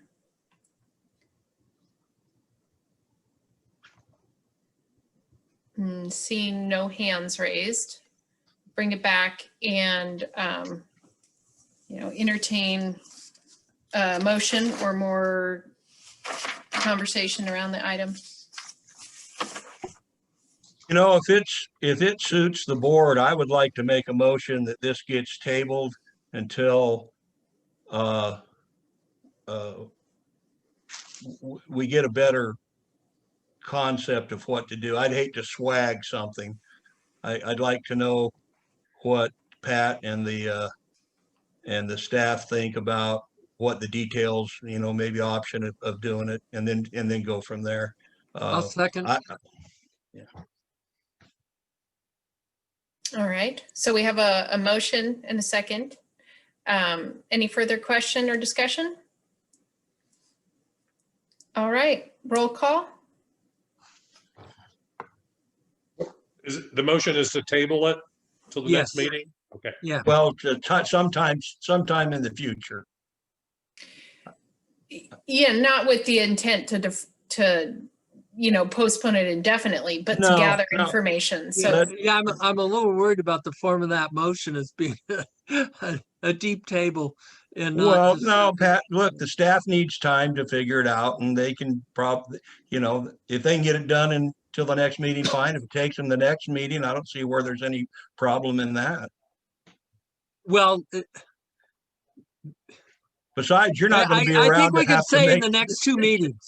How You're about not that? gonna I be want a here to date make- on it. You're not going to be around to have to make the decision. Anyway. Right?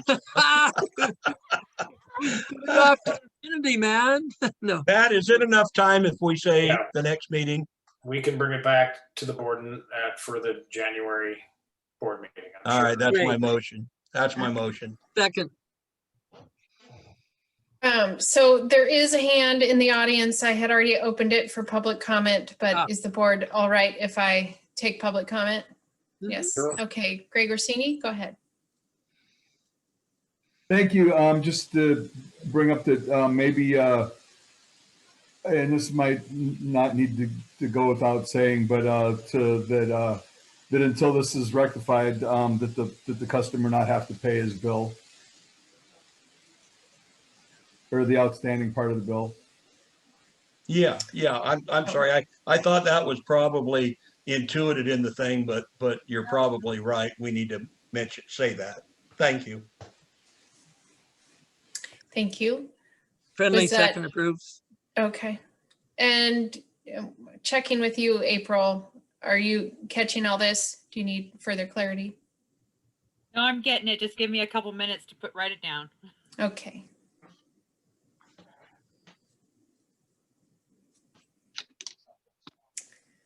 So it sounds to me like we're going to get more information. Mr. Burris does not need to pay this bill until we've figured out what is happening with it. Yeah, okay. So roll call, please. Director Barsan, oh, go ahead. Can you state what you have written? Yes, thank yes, you. and this is with the friendly amendment. So we're going to, the motion is to table to the January board meeting so that the general manager and staff can get more information. And the friendly amendment was that the customer should not pay the outstanding bill during this time. And there was something about it being done in the January meeting too? That's what I said. Yeah, right at the very beginning. It's going to table to until the January meeting. Okay, all right. Thank you. All right. So Director Barsanti, Yes. Director Corbett, Yes. Director Couch, Yes. Director Mayo, Yes. President Burke. Yes, thank you. Thank you for your patience, Mr. Burris, and look forward to getting that solved for you with the new board. All right, thank you. All right, moving on to item, good night. Item E4, page 65. Consider approval of proposed reserve policy updates, and this goes to Colleen Trask, our finance director. Hello. Hello. Okay,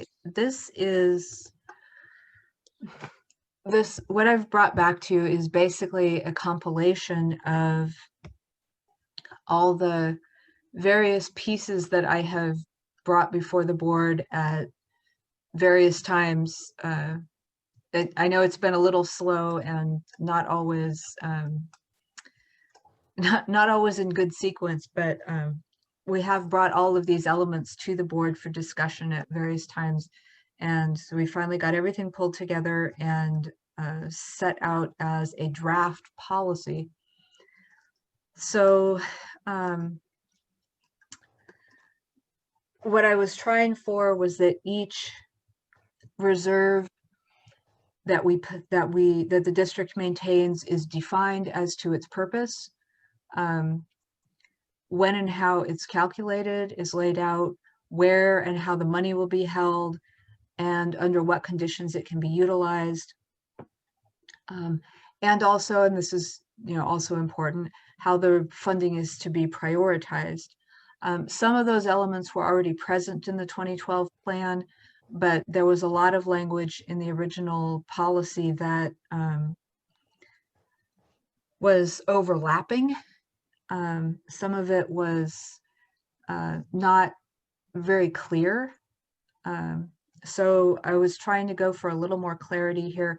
And at this point, anything, basically what I'm looking for is anything that the board would like to see amended, changed, added, adjusted, or if you're okay with what's there, we can go ahead and take action and make it into policy. But that's at the board's pleasure and discretion.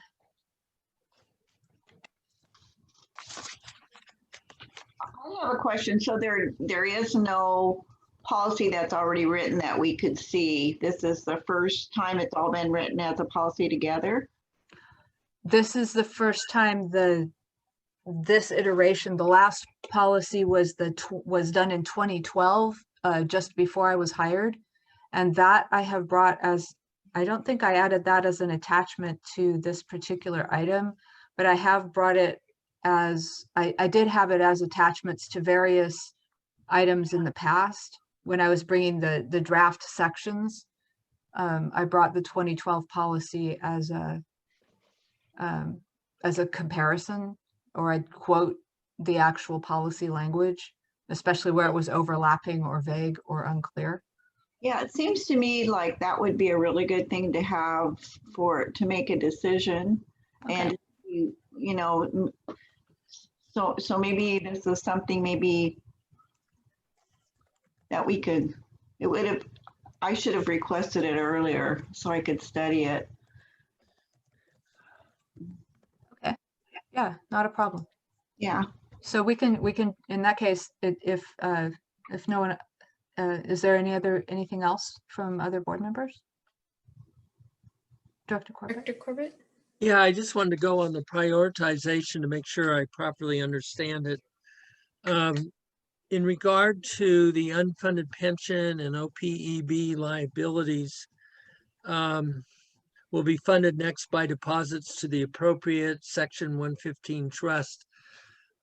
This could be a rather large sum of money. I just want to point that out. Yes. And that priority, we got to be real careful it doesn't eat into other reserve accruals. But my other concern is an ideal solution in dealing with PERS would be if they allow us to invest in a PERS account. And I know that they've been restrictive of that for small districts, but they may have opened it up. But if we could put it in PERS, and they manage it, and they have the ability to invest it in stocks, and we don't have that responsibility. We can complain about it, but we don't have the responsibility. That would seem to me the number one priority if it becomes available or if it's available now. So that's my only other thought on the prioritization of reserves. So PERS has, in fact, I'm taking a webinar on that tomorrow.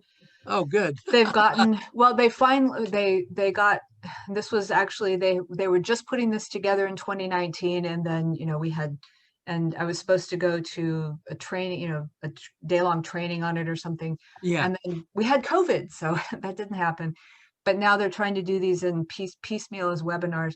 So what they'll have is a Section 115 trust for the pension, for the unfunded accrued pension liability.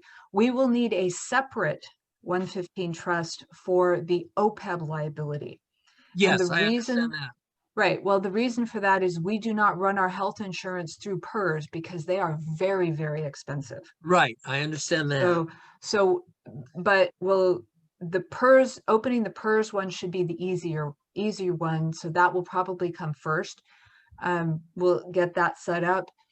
We'll set up a separate one where we can properly operate the 115 trust as the IRS has specified for the OPEB. And we will need at least some,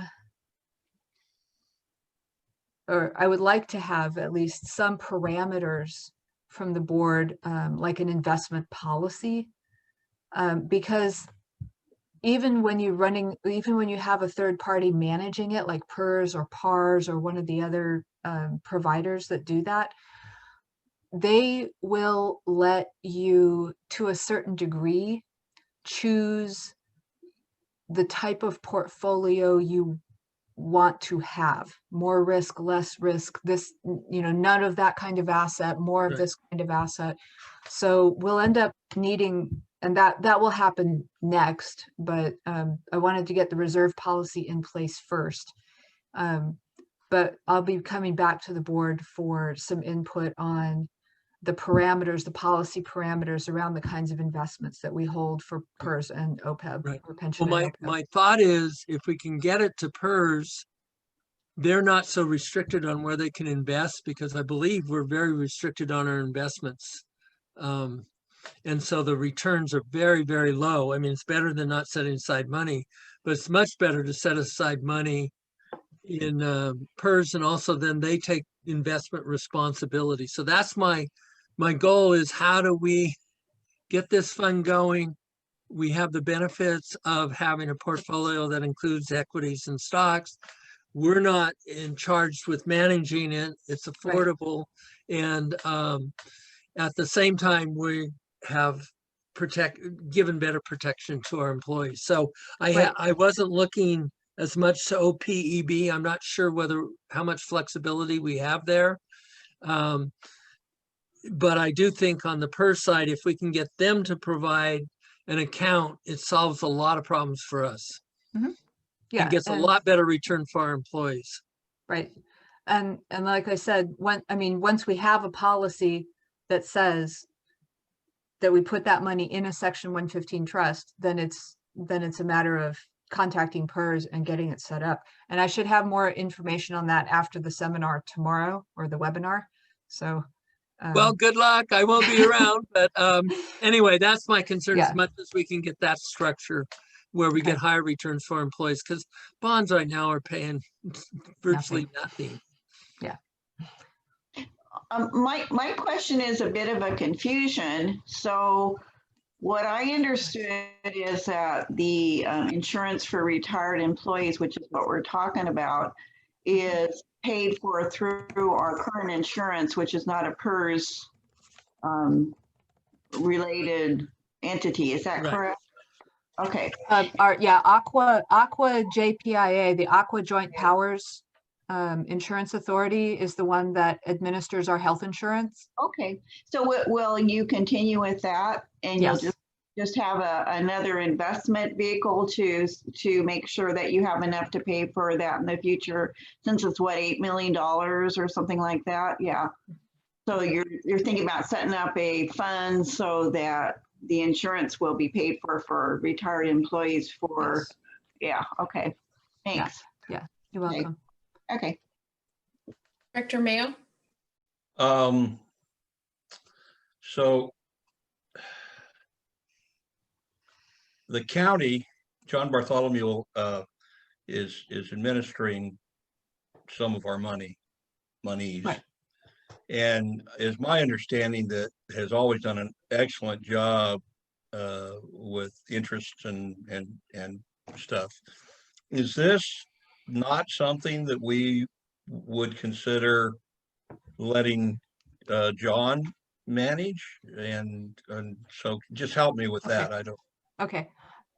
So Director Mayo, the county, we have trust accounts with the county, but they are like demand accounts. They can, Right. I can ask them and they'll just, there's no legal restrictions on them. Right. An IRS Section 115 trust is different, is a totally different legal vehicle than what we have with the county. Right. So it has to be, the IRS lays out very clear parameters in Section 115 about how the money has to be held, what and when it has to be used for. So, and basically what happens is when you set up a Section 115 trust, we lose legal title to the money for anything except doing exactly, paying health insurance premiums for retirees. Right. So it's one of the most restricted. I mean, we've talked about restricted Right. funds versus not legally restricted funds. It's one of the most tightly restricted funds there is, and the county is not set up to handle Okay, those that kind was, of funds for its Okay. districts. That's all they're the just not answer set up that for it. that's I all think the John answer that Bartholomew is really good. You're right. His returns have been quite good. And I have no complaints about that, but they're not set up to run a 115 Okay. for us. that was my only thought was if then. And so, yeah, thank you for Right. that clarification. Colleen, can I ask you, because I have to confess I didn't study up on 115 in the IRS tax code. My bad. But what are the restrictions on investment in that? Because what I'm trying to get is the district has these, practically no interest bonds. Do they allow greater discretion in the investments in the 115? And honestly, that is something I would have to research too.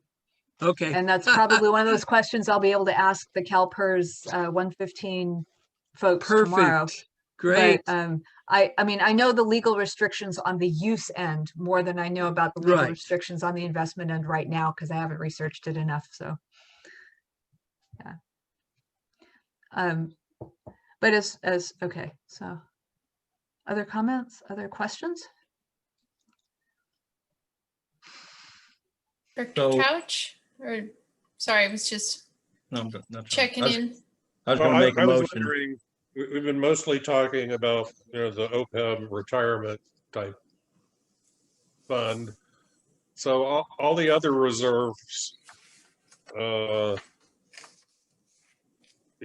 would be happy to vote on those and just, add the other one in later, because the others seem somewhat normal, and, you've done a good job on, delineating them. So that's kind of my thought on that. Well, I think Director Barsanti wanted me to bring this back with the 2012 policy included that's as fine. a second attachment, so that they can be side-by-side comparison before they're voted on or amendments made. Right. And I would be a little worried if we end up with since it's a priority section, I don't want to void all the priorities in the meantime. So I think it might be good to follow Director Shel Barsanti's lead and then really carry this over a month. Is there any problem to you if that happens from a staff level? No, there's no problem at all. I'll Okay. just bring exactly the same item back next month and add attachment 2, which is the original 2012 policy. Okay, and then if you have an answer on what can be invested, that'd be helpful to the board. I'll have far more, I will have a lot of notes from tomorrow's webinar. All right, thank you. All right, thanks.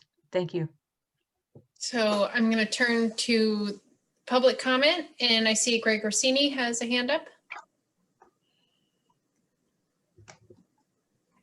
Yeah, it's your favorite neighborhood pest. So one of the things too that I think is and I think that Director Barsanti, good point that we should probably have the two policies side by side to be able to make a comparison of them. Also, another thing for the board to take into consideration is that any reprioritization or shifting of these reserves has the potential to put us at odds with our current rate structure. If we put demands on shifting the amount that we want to put in reserves or where those reserves are to be spent, it has the potential to cause issues with having enough money for our pay-go or anything like that. So I think that it's important to also take that into consideration, that funding, when the last rate study was done, funding the OPEB was not a requirement because of Gatsby. Help me out, Colleen. Gatsby 68. So really, the district's not collecting the money to be able to fund that at this point in time. And if we're going to consider starting to put together a side fund for that, we're going to have to take money. We're going to have to have a good discussion on where the money is going to come from to do that, because we're not collecting rates to do that at this point in time. When I went through this as a calculation, what I found was that overall the fiscal, and this is down in the fiscal analysis section, is that right now, as calculated, the overall impact is pretty neutral, because what was being required in the 2012 policy was there were a lot of overlapping. Each reserve was kind of overlapped with other reserves in terms of its purpose and use, and they were all calculated in very broad percentages. And so what I was seeing when I was looking at how the recalculation would impact, what fiscal impact it would produce, was a more neutral, a more revenue neutral, was more revenue neutral than I expected it to be. So let's put it that way. Because basically what would happen is we'd have the different reserves in different buckets, but we really only have what we needed and not have this kind of giant set of slush funds that all overlap. So there would be money freed up to go into the OPEB. And the thing too is when we do set up those 115 trusts, I'm hoping that they will have some different alternatives that we can use in terms of amortizations, because basically you're looking at a sum of money that is going to be due over a long stream of time into a future, like the mortgage on a house, right? Well, people amortize their house mortgage over like 30 years. So both the pension and OPEB unfunded liabilities are also amortized. And so yes, while we did have some of the OPEB in the previous rate study because we were just calculating the funding stream differently. But basically what happened was now we have to show the entire future amount. Like if you spend $500,000 on a house, even though you have a loan, your house payment isn't going to be $500,000. So we have, we should be able to, I think there's more flexibility and accommodating than you might think. And I don't know if that makes sense, but hopefully it did. And I just want to say that, since I've been on the board, which is, less than 2 years, the OPEB has risen $1 million and it's going to continue to rise. So I'm really happy that you are talking about this. And I think it's not something that you're going to solve real quickly. I think that you should put some, time with the board into it and decide how you're going to do that. And I really think that's wonderful that you've taken the initiative and are busy doing this, Colleen. Thanks.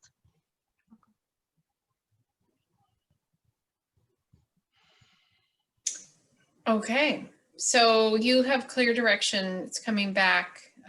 You'll have a webinar and all sorts of new information. So let's see. So as an action, do we have a motion? I don't think we do. Oh, Dennis, if you are Director Mayo, you're on mute. No.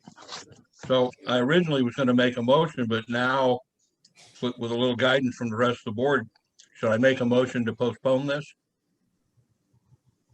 Or not? Yeah, I would this is very complex stuff. Yeah. I'm really glad Colleen is burrowing into it at the depth she is.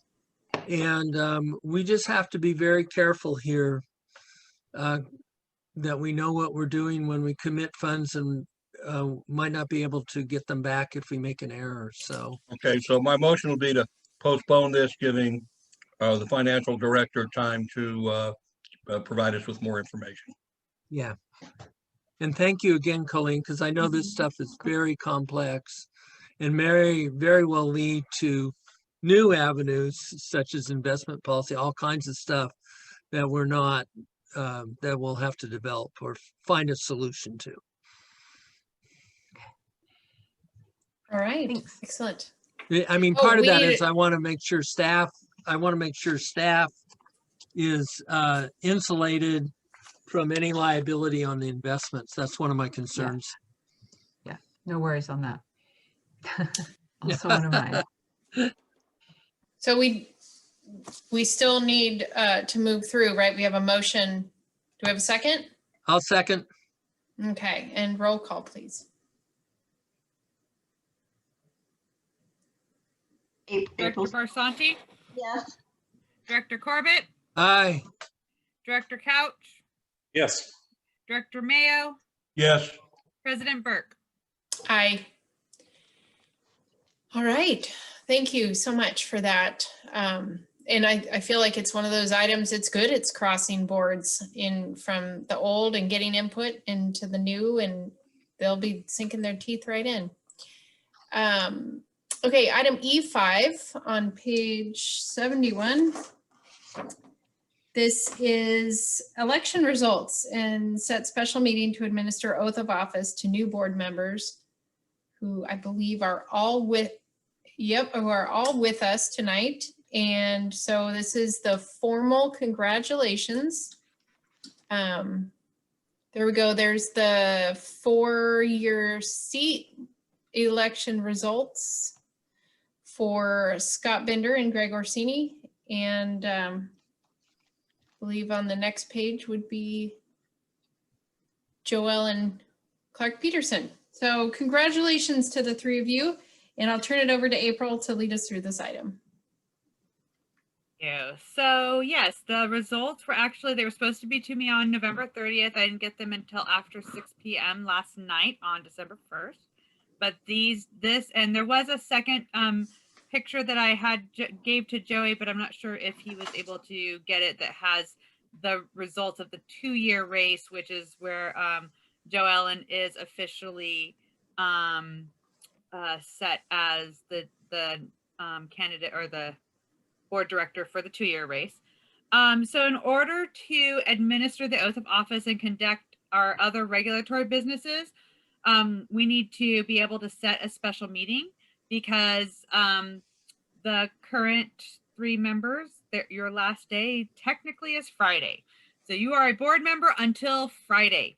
And then the new people will take on, and we would like to get the oath of office in, especially as soon as possible. So staff has talked with the incoming and the ongoing board members and suggests a date of December 9th at 5:30 to conduct this meeting, and it will be hopefully a short meeting.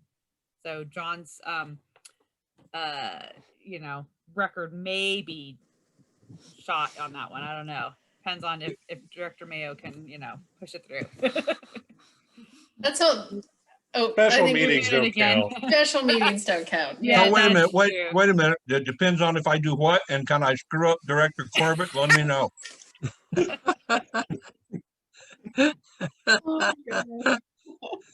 Okay, so I'll entertain a motion.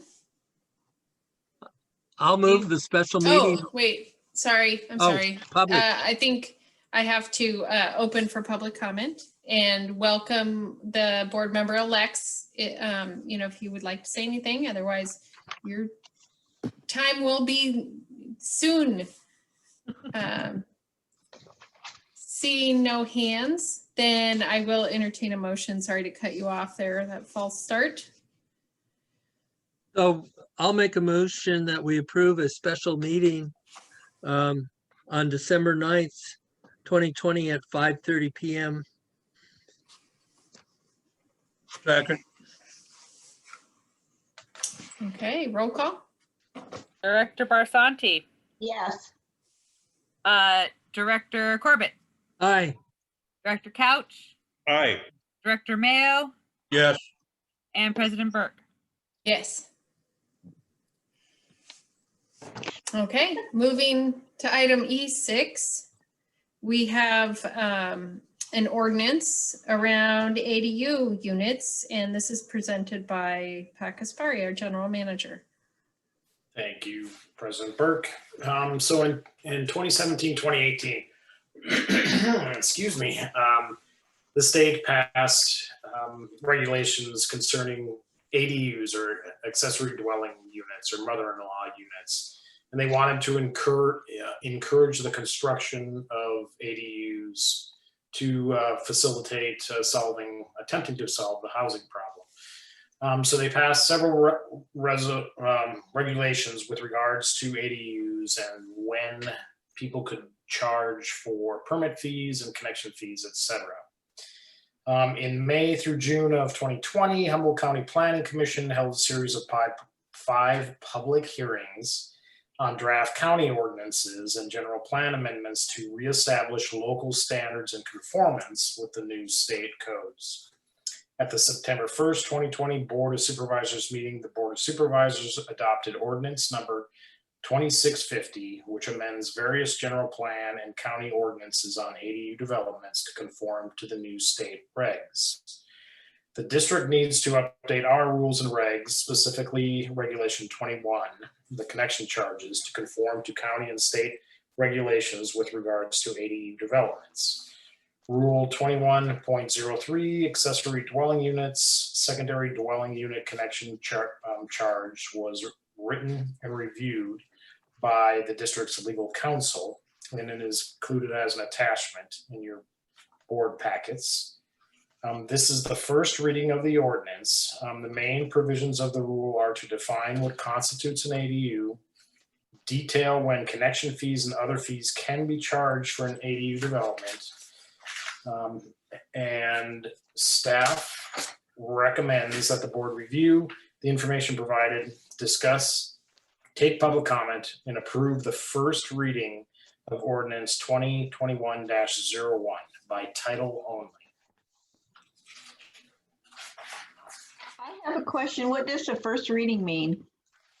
If it's a new ordinance, it has to be read twice. It has to be presented at two separate board meetings. Okay, thank you. Yep.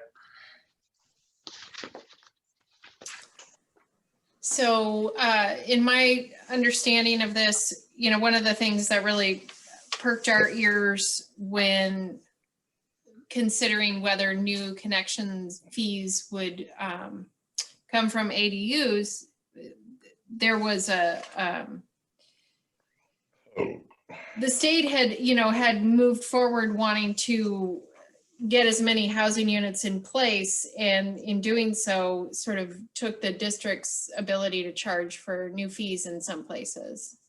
And so this, now the county has put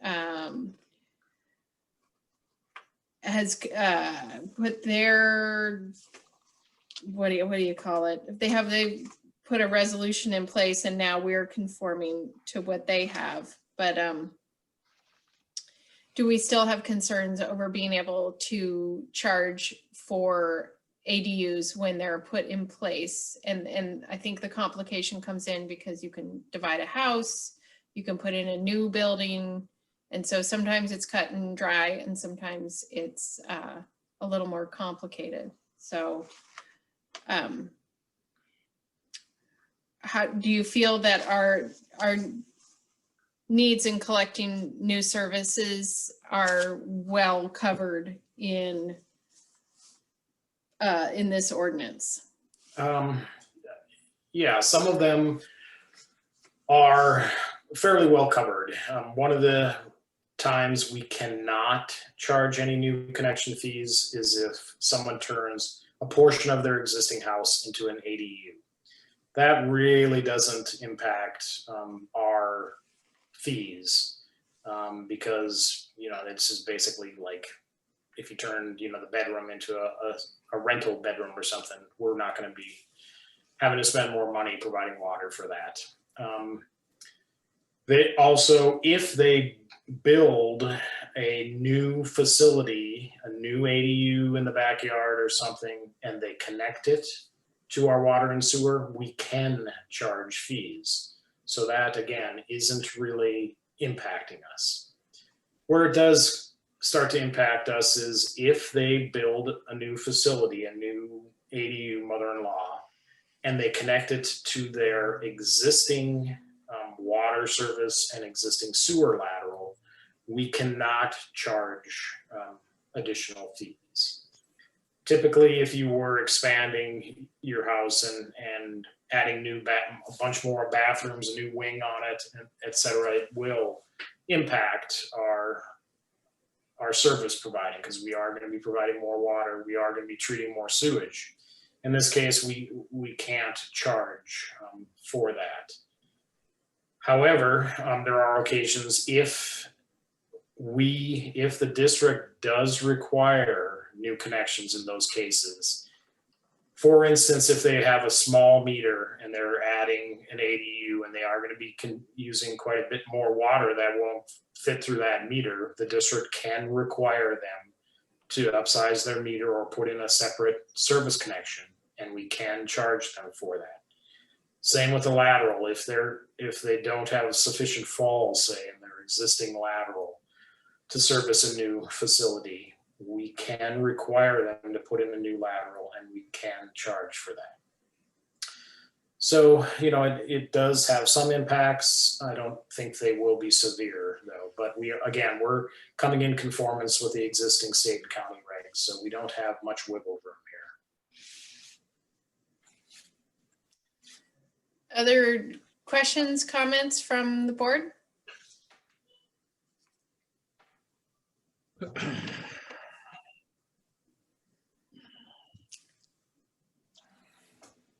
You getting ready to say something, Dennis? No, yes, I was, but no. I mean, it's been a lot of haranguing on this, and this is kind of a sour pill in a lot of respects, but I think Pat summed it up best. We're going to try to live with the regs the best we can. Okay. Looking to the public, see if there's any public comment on this item.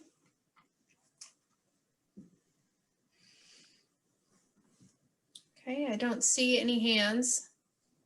So this is a roll call vote item. And unless there's more discussion or comment, I'll entertain a motion.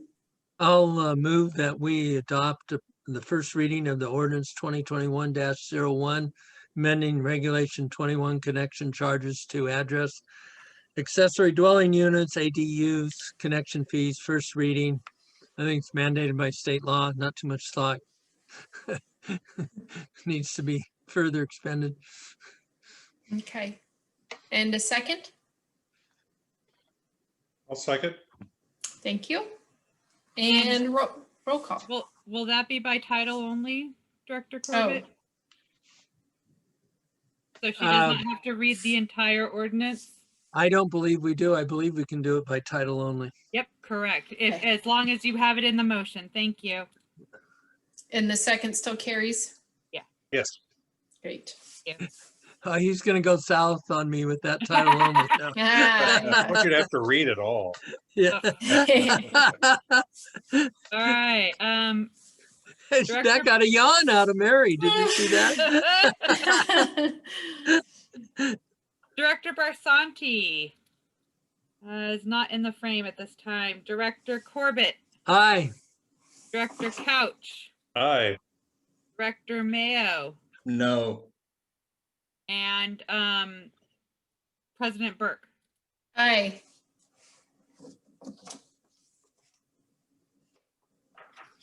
All right. And Director Barsanti will be listed as absent for that one, or? Yeah. Okay. All right, then moving on to item E7. And this is an ordinance amending Parks and Rec rules and regulation. And we get to turn to Recreation Director Leslie Frisbee. Hello, Leslie. Hi. So in November, the board approved the renaming of the former Recreation Advisory Committee to the Park and Recreation Committee. The committee determined that it would also be prudent to revise the committee description in the rules and regulations to ensure that the committee's scope and duties pertaining to its function as an advisory committee to the MCSD Board of Directors included all things within the Parks and Recreation Department's purview: parks, recreation, open spaces, and natural resource management. The district needs to update our rules and regulations, specifically Regulation 40, the Parks and Recreation Committee, with a revision of the Parks and Recreation Committee description that clearly defines the committee's scope of duties to include parks, recreation, open spaces, and natural resources management. The language changes to Rule 40 can be reviewed in Attachment 1, shown in track changes from the original wording. Ordinance 2021-02 can be reviewed in Attachment 2. This is the first reading of the ordinance. Staff recommends that the board review the information provided, discuss, take public comment, and approve the first reading of the ordinance 2021-02 by title only. Thank you. Any questions, comments from the board?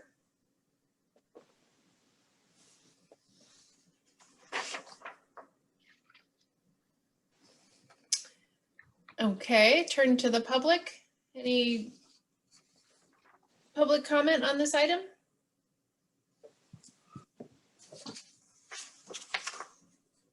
Seeing no hands, I'll bring it back to the board. It appears really the track changes demonstrate that there's just a few words that have been added in here: open space, resource management, those types of things. Is there anything you want to call our attention to, Leslie?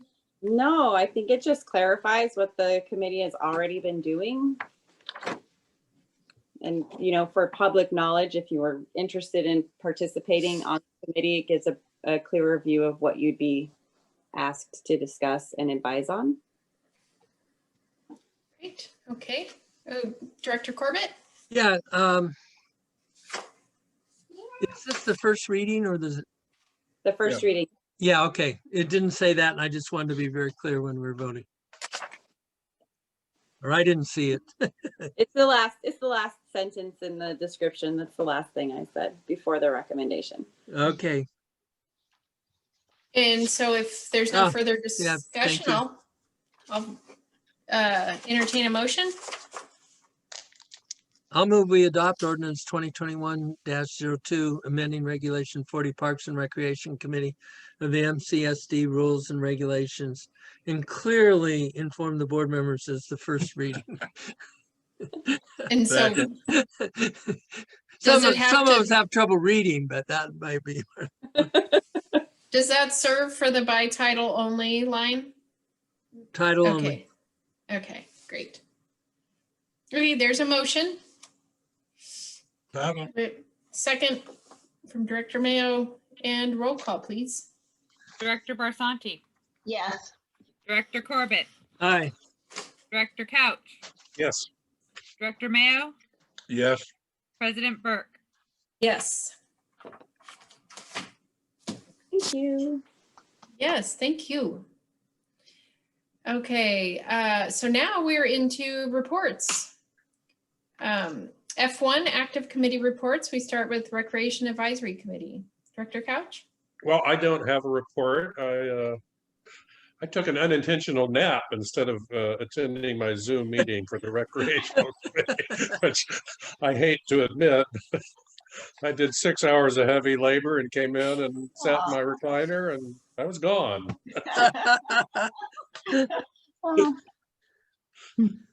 Well, it was the shortest meeting on record. It was only 45 minutes. So you I missed. saw that. I woke up at 7:30 and tried to go there and it's over. But you did an excellent report in your staff report. So. Thank you. Okay, so we can always comment on Leslie's staff report if anybody has comments there. So going on to area fund, I assume Director Barsanti did not meet. Yeah, did not meet. I think they just meet once a year, right, for a couple months. Yeah. That was, yeah. So Redwood Region Economic Development Commission, Director Mayo. Yeah, so nothing to report in terms of our general meeting, but the executive meeting, we've got some proprietary things that I can't really give a lot of information on it. It's just that got a major loan that's just about to be done. That's going to help a major local manufacturer. And it's going to be outstanding. So that's coming online pretty quick. And the feds have reassessed some of our bookkeeping. That's going to make us have an immense amount of more flexibility and more money. And so all good stuff. Pretty happy. And it's weird because you would think in this downturn and decline, which has been substantially horrible for a lot of our small businesses, and believe me, many of them will fail. There's just been a lot of really neat stuff happening too, you know, yin and yang. Anyway. Yes, thank you. I know you can't fully report, but it's nice to hear what's going on there. That there's It's going to be nice to report that when it happens, and it will be soon. Great. Okay, the Senior Center Board Liaison, Barsanti, I don't think. Didn't meet. Yeah. No meeting. Yeah. No meetings. Audit Committee, Corbett, Barsanti. No meeting. No meeting. We did work though, John. I'm sorry, what? We did some work though, right? Yeah. You short timers are shirking, huh? Yeah. Employee negotiations, Couch. No meetings, nothing to report. The McKinneyville Municipal Advisory Committee did have a meeting. And the topic area was around wetlands. There was a panel of agency experts speaking about their different agencies, wetlands definitions. And then there was discussion among the MCMAC committee and the community around wetlands on the parcel. And again, there's been a series of meetings that are laying out direction for county staff, and nothing has been finalized, although a direction has been set for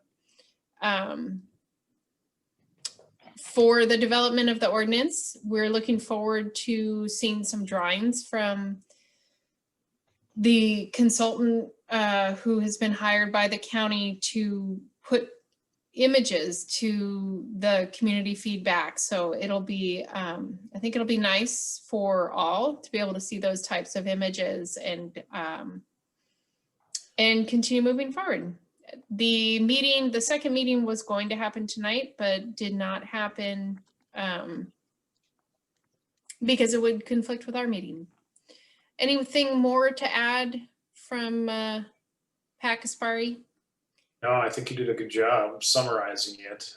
Yeah, they had talked about other special board meetings this month, but I don't think they are going to schedule any other special MCMAC meetings this month. And I see Supervisor Madrone is still with us in the meeting, and I know that there was a on-site only MCMAC. The committee for Town Center was present, but they had a site visit today to go out there and walk. And I happened to talk to Supervisor Madrone earlier today, who reported that that was a very good meeting for all who attended, and that was landowner and county and MCMAC and all. So I think we're heading in a good direction. Okay, Humboldt Local Agency Formation Commission, Couch. Well, we did have a meeting, and the main topic was Arcata did their sphere of influence, and I was actually seated as a voting member, so I had to clear my conflict of interest on that. But also Cal LAFCO is getting ready next Wednesday. This year, we're not having a Cal LAFCO conference, which is a good educational thing, but afterwards we have these roundtable discussions. So I'm the Cal LAFCO representative for the North area, which is kind of everything north of Santa Rosa in the state of California. And we do have a big hot topic, and that is there's a special district that was the Paradise Water Agency, and they no longer have any customers. So they're wanting to sell. They have a brand new water filtration plant they built, and they're going to go bankrupt because they don't have customers. So they want to sell some of their water down the hill outside their district, and they're coming into conflict with LAFCO over that. So it's kind of yeah. The LAFCO agencies don't want them to do it. So it's going to be an interesting discussion. Dave, can I ask Thank you, can I ask you, when you say the LAFCO agencies, Well, is that not, somewhat separate from the organization? well, every county has a LAFCO agency, so it's their county LAFCO. They actually wanted us to change the wording in the state agency to kind of look at this specific issue, and that didn't happen, but it is, you know, their local county agency is being a stickler about letting them do that because it's like they're selling water outside their sphere of influence. That's Paradise's area. Yes. What did our local LAFCO feel about that? Well, we haven't discussed it. I mean, Okay. it's not our business to discuss something like that, but it is for the North region of Cal LAFCO. You know, when we have this roundtable discussion, I think it'll be a hot topic. So I know one of the other people is a county supervisor from that county, and he's pretty hot on it. yeah, well, so I'm a bit unclear then on a topic like this of pretty significant, of great significance. LAFCO, which the state part, which you're a part of, you don't get to weigh in on that. And I would think from our region that we would have an opinion and a weigh in.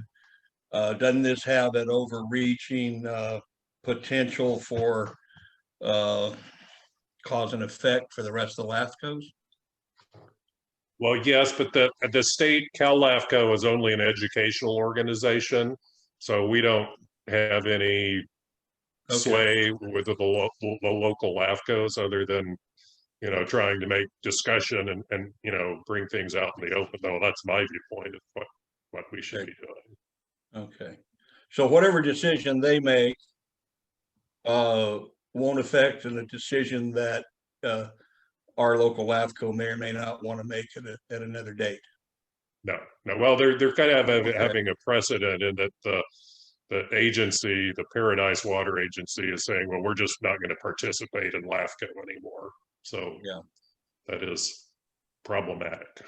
Well, okay. So, and I'm sure you'll keep you guys are going to keep a close eye on this, but see, that in itself right there seems to me to be something that's causal. If they say you and they stop doing it, it's going to have some effect statewide in some which could then promote some kind of legislation to fight it or not fight it, or other restrictions that we may or may not have to adhere to. So, I mean, anyway, you'll keep us up to speed on that. Yeah, that's I just wanted to bring it up because it's kind of a unique situation. Right. Any gut on what's going to happen with it? No. Okay. Thank Very you. interesting. All right, so we do have this Environmental Matters Committee. I don't believe it has met yet. Couch and Corbett? No. No. Okay. Well, we've had some meetings, but we don't have anything to report yet. Okay. We do have the Ad Hoc Community Forest Committee. Mayo, Corbett, anything to report? Go ahead, John. Go ahead, Dennis. No, go ahead. Go ahead. Well, I almost think it'd be good to call on Leslie. She's been putting together the staff packets on the composition, and then we had an informal update today. So we're still going forward with the expectation that we're competitive in the grant process, and would like to call on Leslie who's had to collate all these different comments and put it together. So did I miss the call today, guys? I wasn't on a call. I don't know. Oh, John said that there was a call today. I don't know. I didn't- yeah, okay. I think it just is that we still have good prospects. Yeah. So what we covered at the last meeting was we reviewed the draft committee description because it will become a committee within the rules and regulations. And we've talked about outreach specific to public outreach and recruitment to the committee, and specific to tribal outreach and integration to tribal input to how we manage the forests if and when it becomes ours. Those have been the focuses of our meetings as of late. We have some deliverables for our next meeting on December 14th. But that's the notes in a nutshell. And if I missed something, Pat or James, please chime in. I'm just going to chime in briefly. You know, we have been balancing the issue of, doing a lot of public outreach, including to the tribes, with waiting until we actually get the grant. No, we are getting the grant and getting the community forest. So we're moving forward, but we're still kind of dragging our feet until we hear something for sure. And then for the possible grant we have, I just happened to run across it by chance in another conversation with Mark Lancaster, and then he also said Greg Bloomstrom were involved. And those are two very, very good people for this project to help us under that grant. So I was very happy to hear that. Yeah, and for my 2 cents worth, I'm just tickled. We're moving along really well. This is a long process. People are going to, I think, be very pleased if this comes to fruition, and there's room for the entire community to participate, and it's not a short duration deal. It'll be around, long time. So, like John Corbett once said, the trees keep growing, and they're, no, people go, oh, what are you going to do with it? What are you going to do with it? Blah blah blah. And so, if we get it put together, of course we'll have recreational opportunity, but the community forest part of it is just going to keep reaping benefits, and our grandkids and our great grandkids will be happy for what we've done. After they've forgotten us, they'll really think we were wise.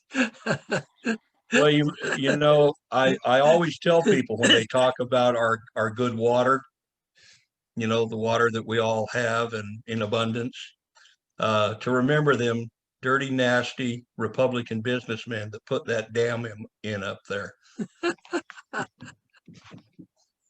Oh, we're So- waxing philosophical today. I do What can I see say? that our supervisor has his hand up. I'd like to invite him into the conversation here on the community forest. Oh, yeah, thank you, Madam President. I just also wanted to congratulate staff once again on their fast action on this particular one and the board's support for the proposal for the technical assistance for the management plan. And while there's certainly not been any final decisions yet, what I can tell you, sitting on the North Coast Resource Partnership Board, is that your proposal ranked #1. It scored higher than anything else that came in. So great job on everybody's part. And as I said, no final decision has been made, but it certainly looks good from that perspective. And so good job on that.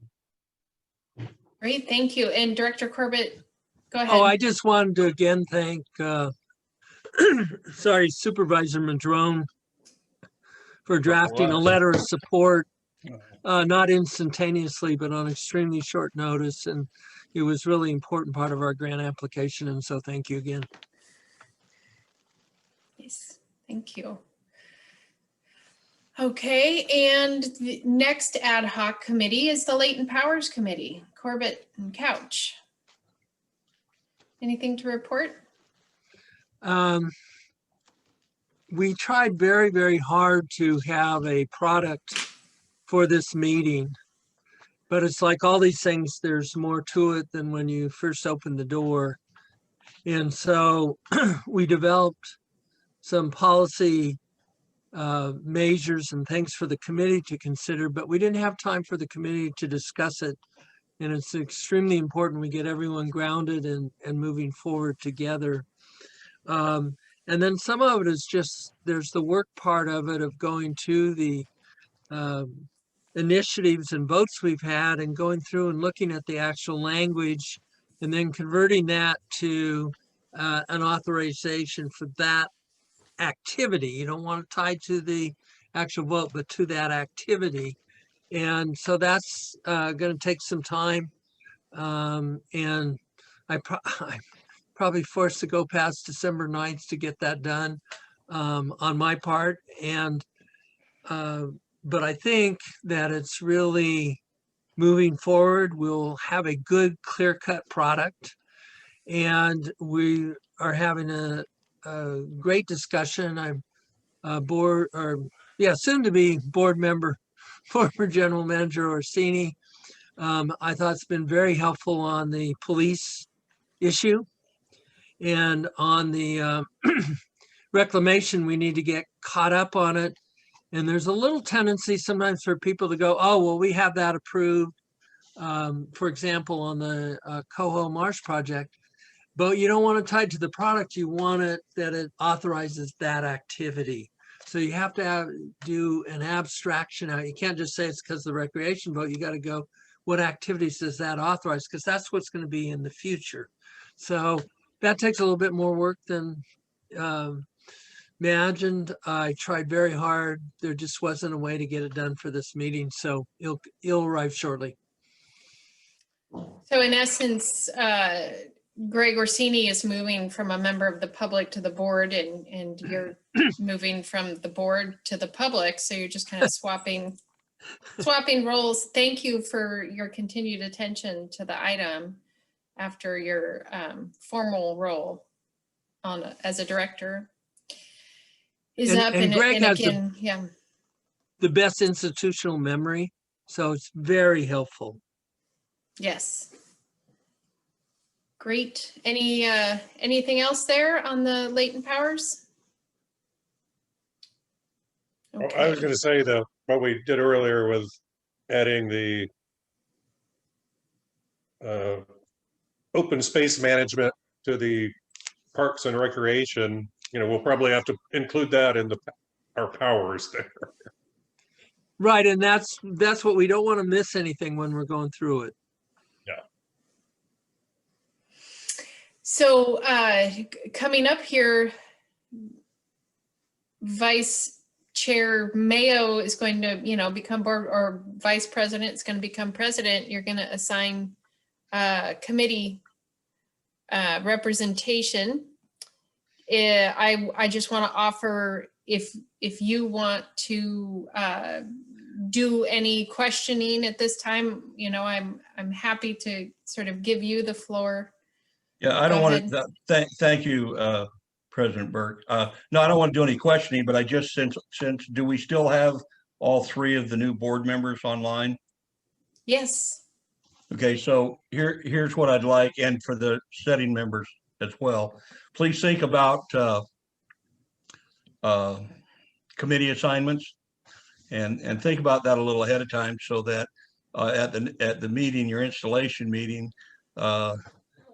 it would be helpful to have that done. You guys, if you get it, it's your druthers, what committees you think you'd like, what committees you think you'd work, just I'll be making those decisions not based on your druthers, but based on what is the most prudent for the district. But if we can place people where they would like to be, that's always a positive added benefit. So if you guys would think about that, you can shoot that over to the general manager ahead of time. If tomorrow you go, geez, I'd like to be on this committee and this committee, just shoot them to the GM, and then that way I can have time to peruse them, and maybe we could get those assignments done ASAP.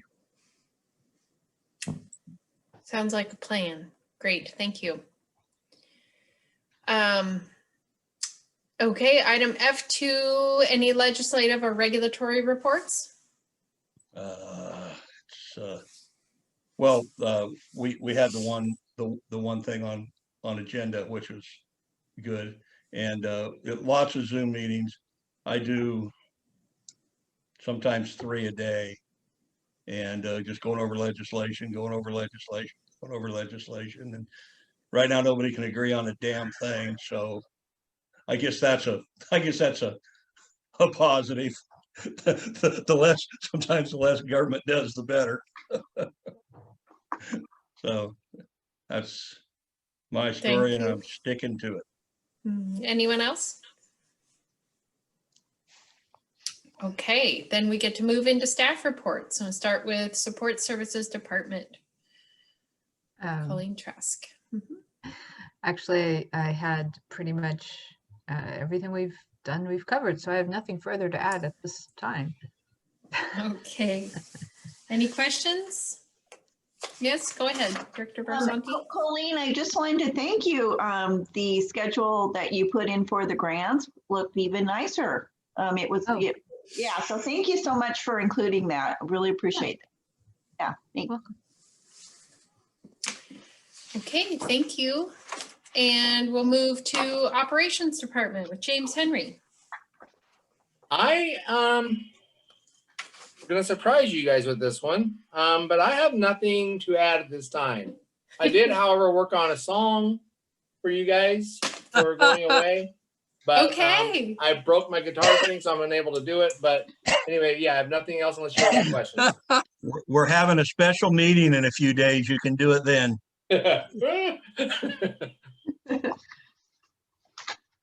Well, thanks for the thought, James. James, if you don't do your song, we might do one to you, and that would be way more painful. Worse, we might try and sing it. Send us out a little cheat sheet.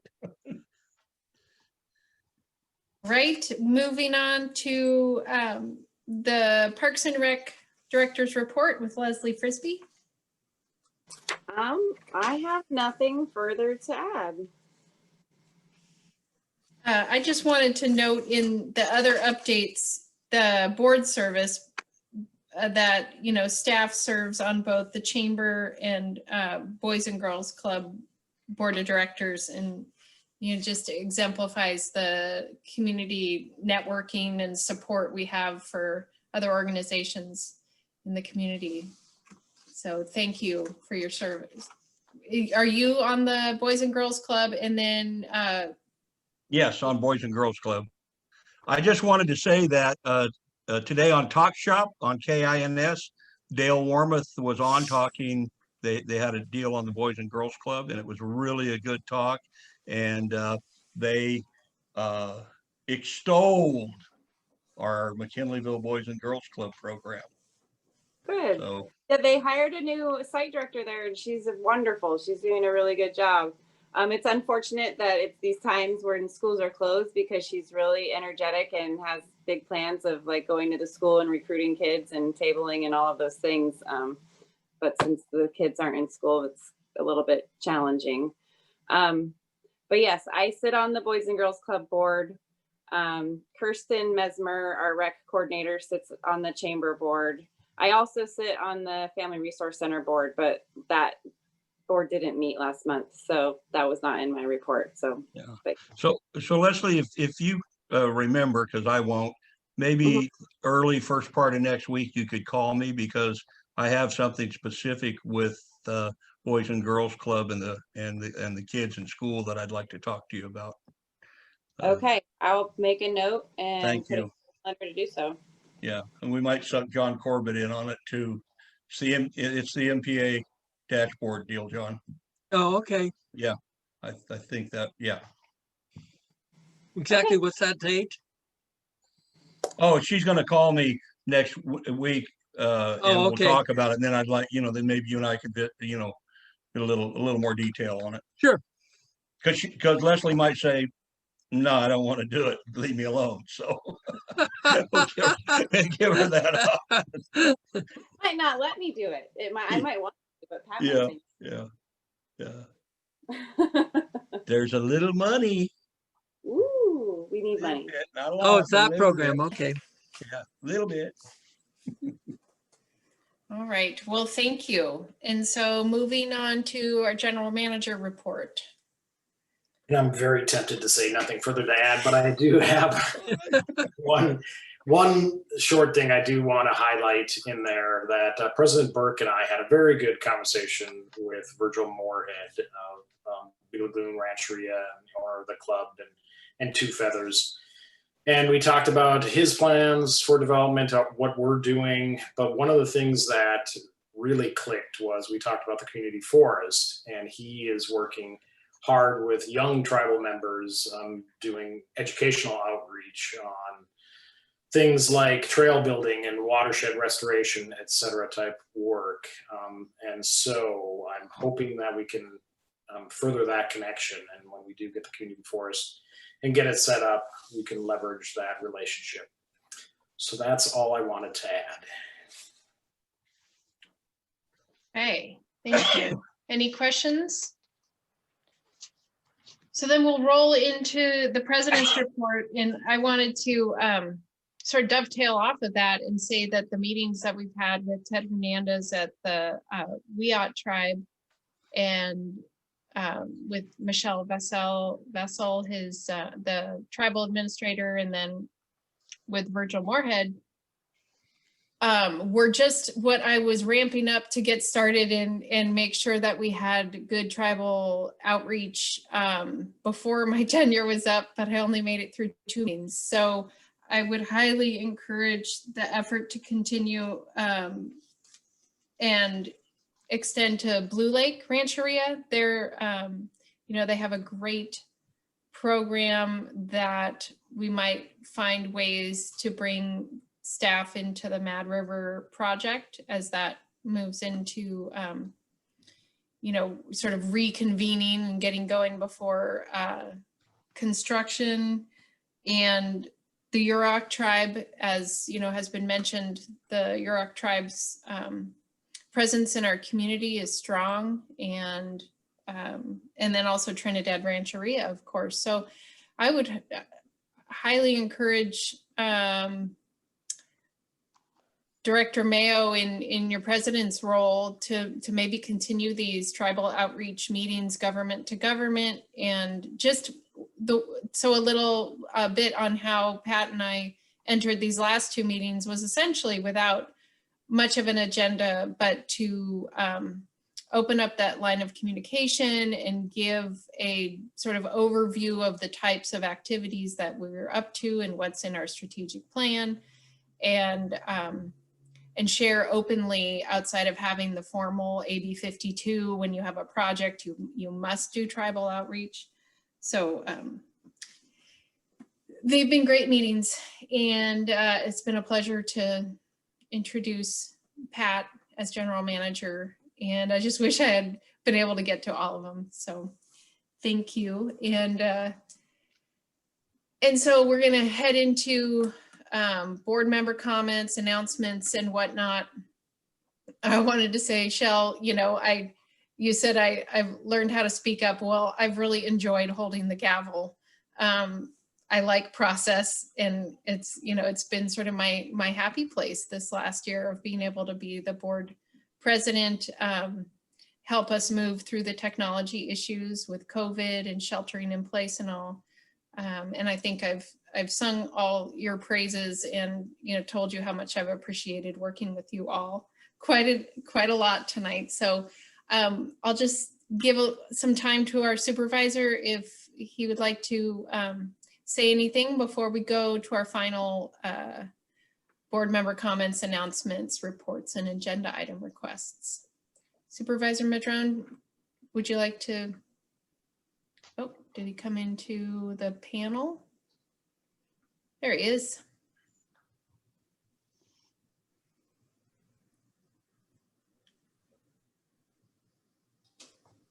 Hi, everybody. Sorry, it took a second there to thank you for the promotion there to panelists. It's nice to see your faces. Well, I want to congratulate you, Mary, on the completion of your term as chair, as president, and to all the directors. I think Shell said it earlier, just watching you grow and just seeing the way that you encourage us all to work so well together. That is such a crucial element in this time and place. And so I want to honor you for showing us what that looks like. I've certainly learned a lot from your tenure. And I just want to also say thank you to Director Mayo for several months back expressing some frustration over the county and the district, in particular myself representing the county, not being around a lot and not feeling like we were working as closely together as we need to be. So thank you, Director Mayo, for that encouragement. And I will say that these monthly meetings with the director, well, with your president, and with Pat Kaspar, your manager, and Maya Conrad, the chair of the MCMAC, have been incredibly valuable, I know, for myself in terms of trying to keep an eye out for county resources and opportunities to help out. So again, just want to thank you all for that partnership, and it's been a real pleasure this year increasing that collaboration. So just keep it at that. It's a late night and you've had a long meeting, so thank you. Thank you, Supervisor Madrone. Go ahead, Director Mayo. Yeah, on our ongoing pluses and minuses with the county, this is a continuing thing that's been going on for my 15 years around here.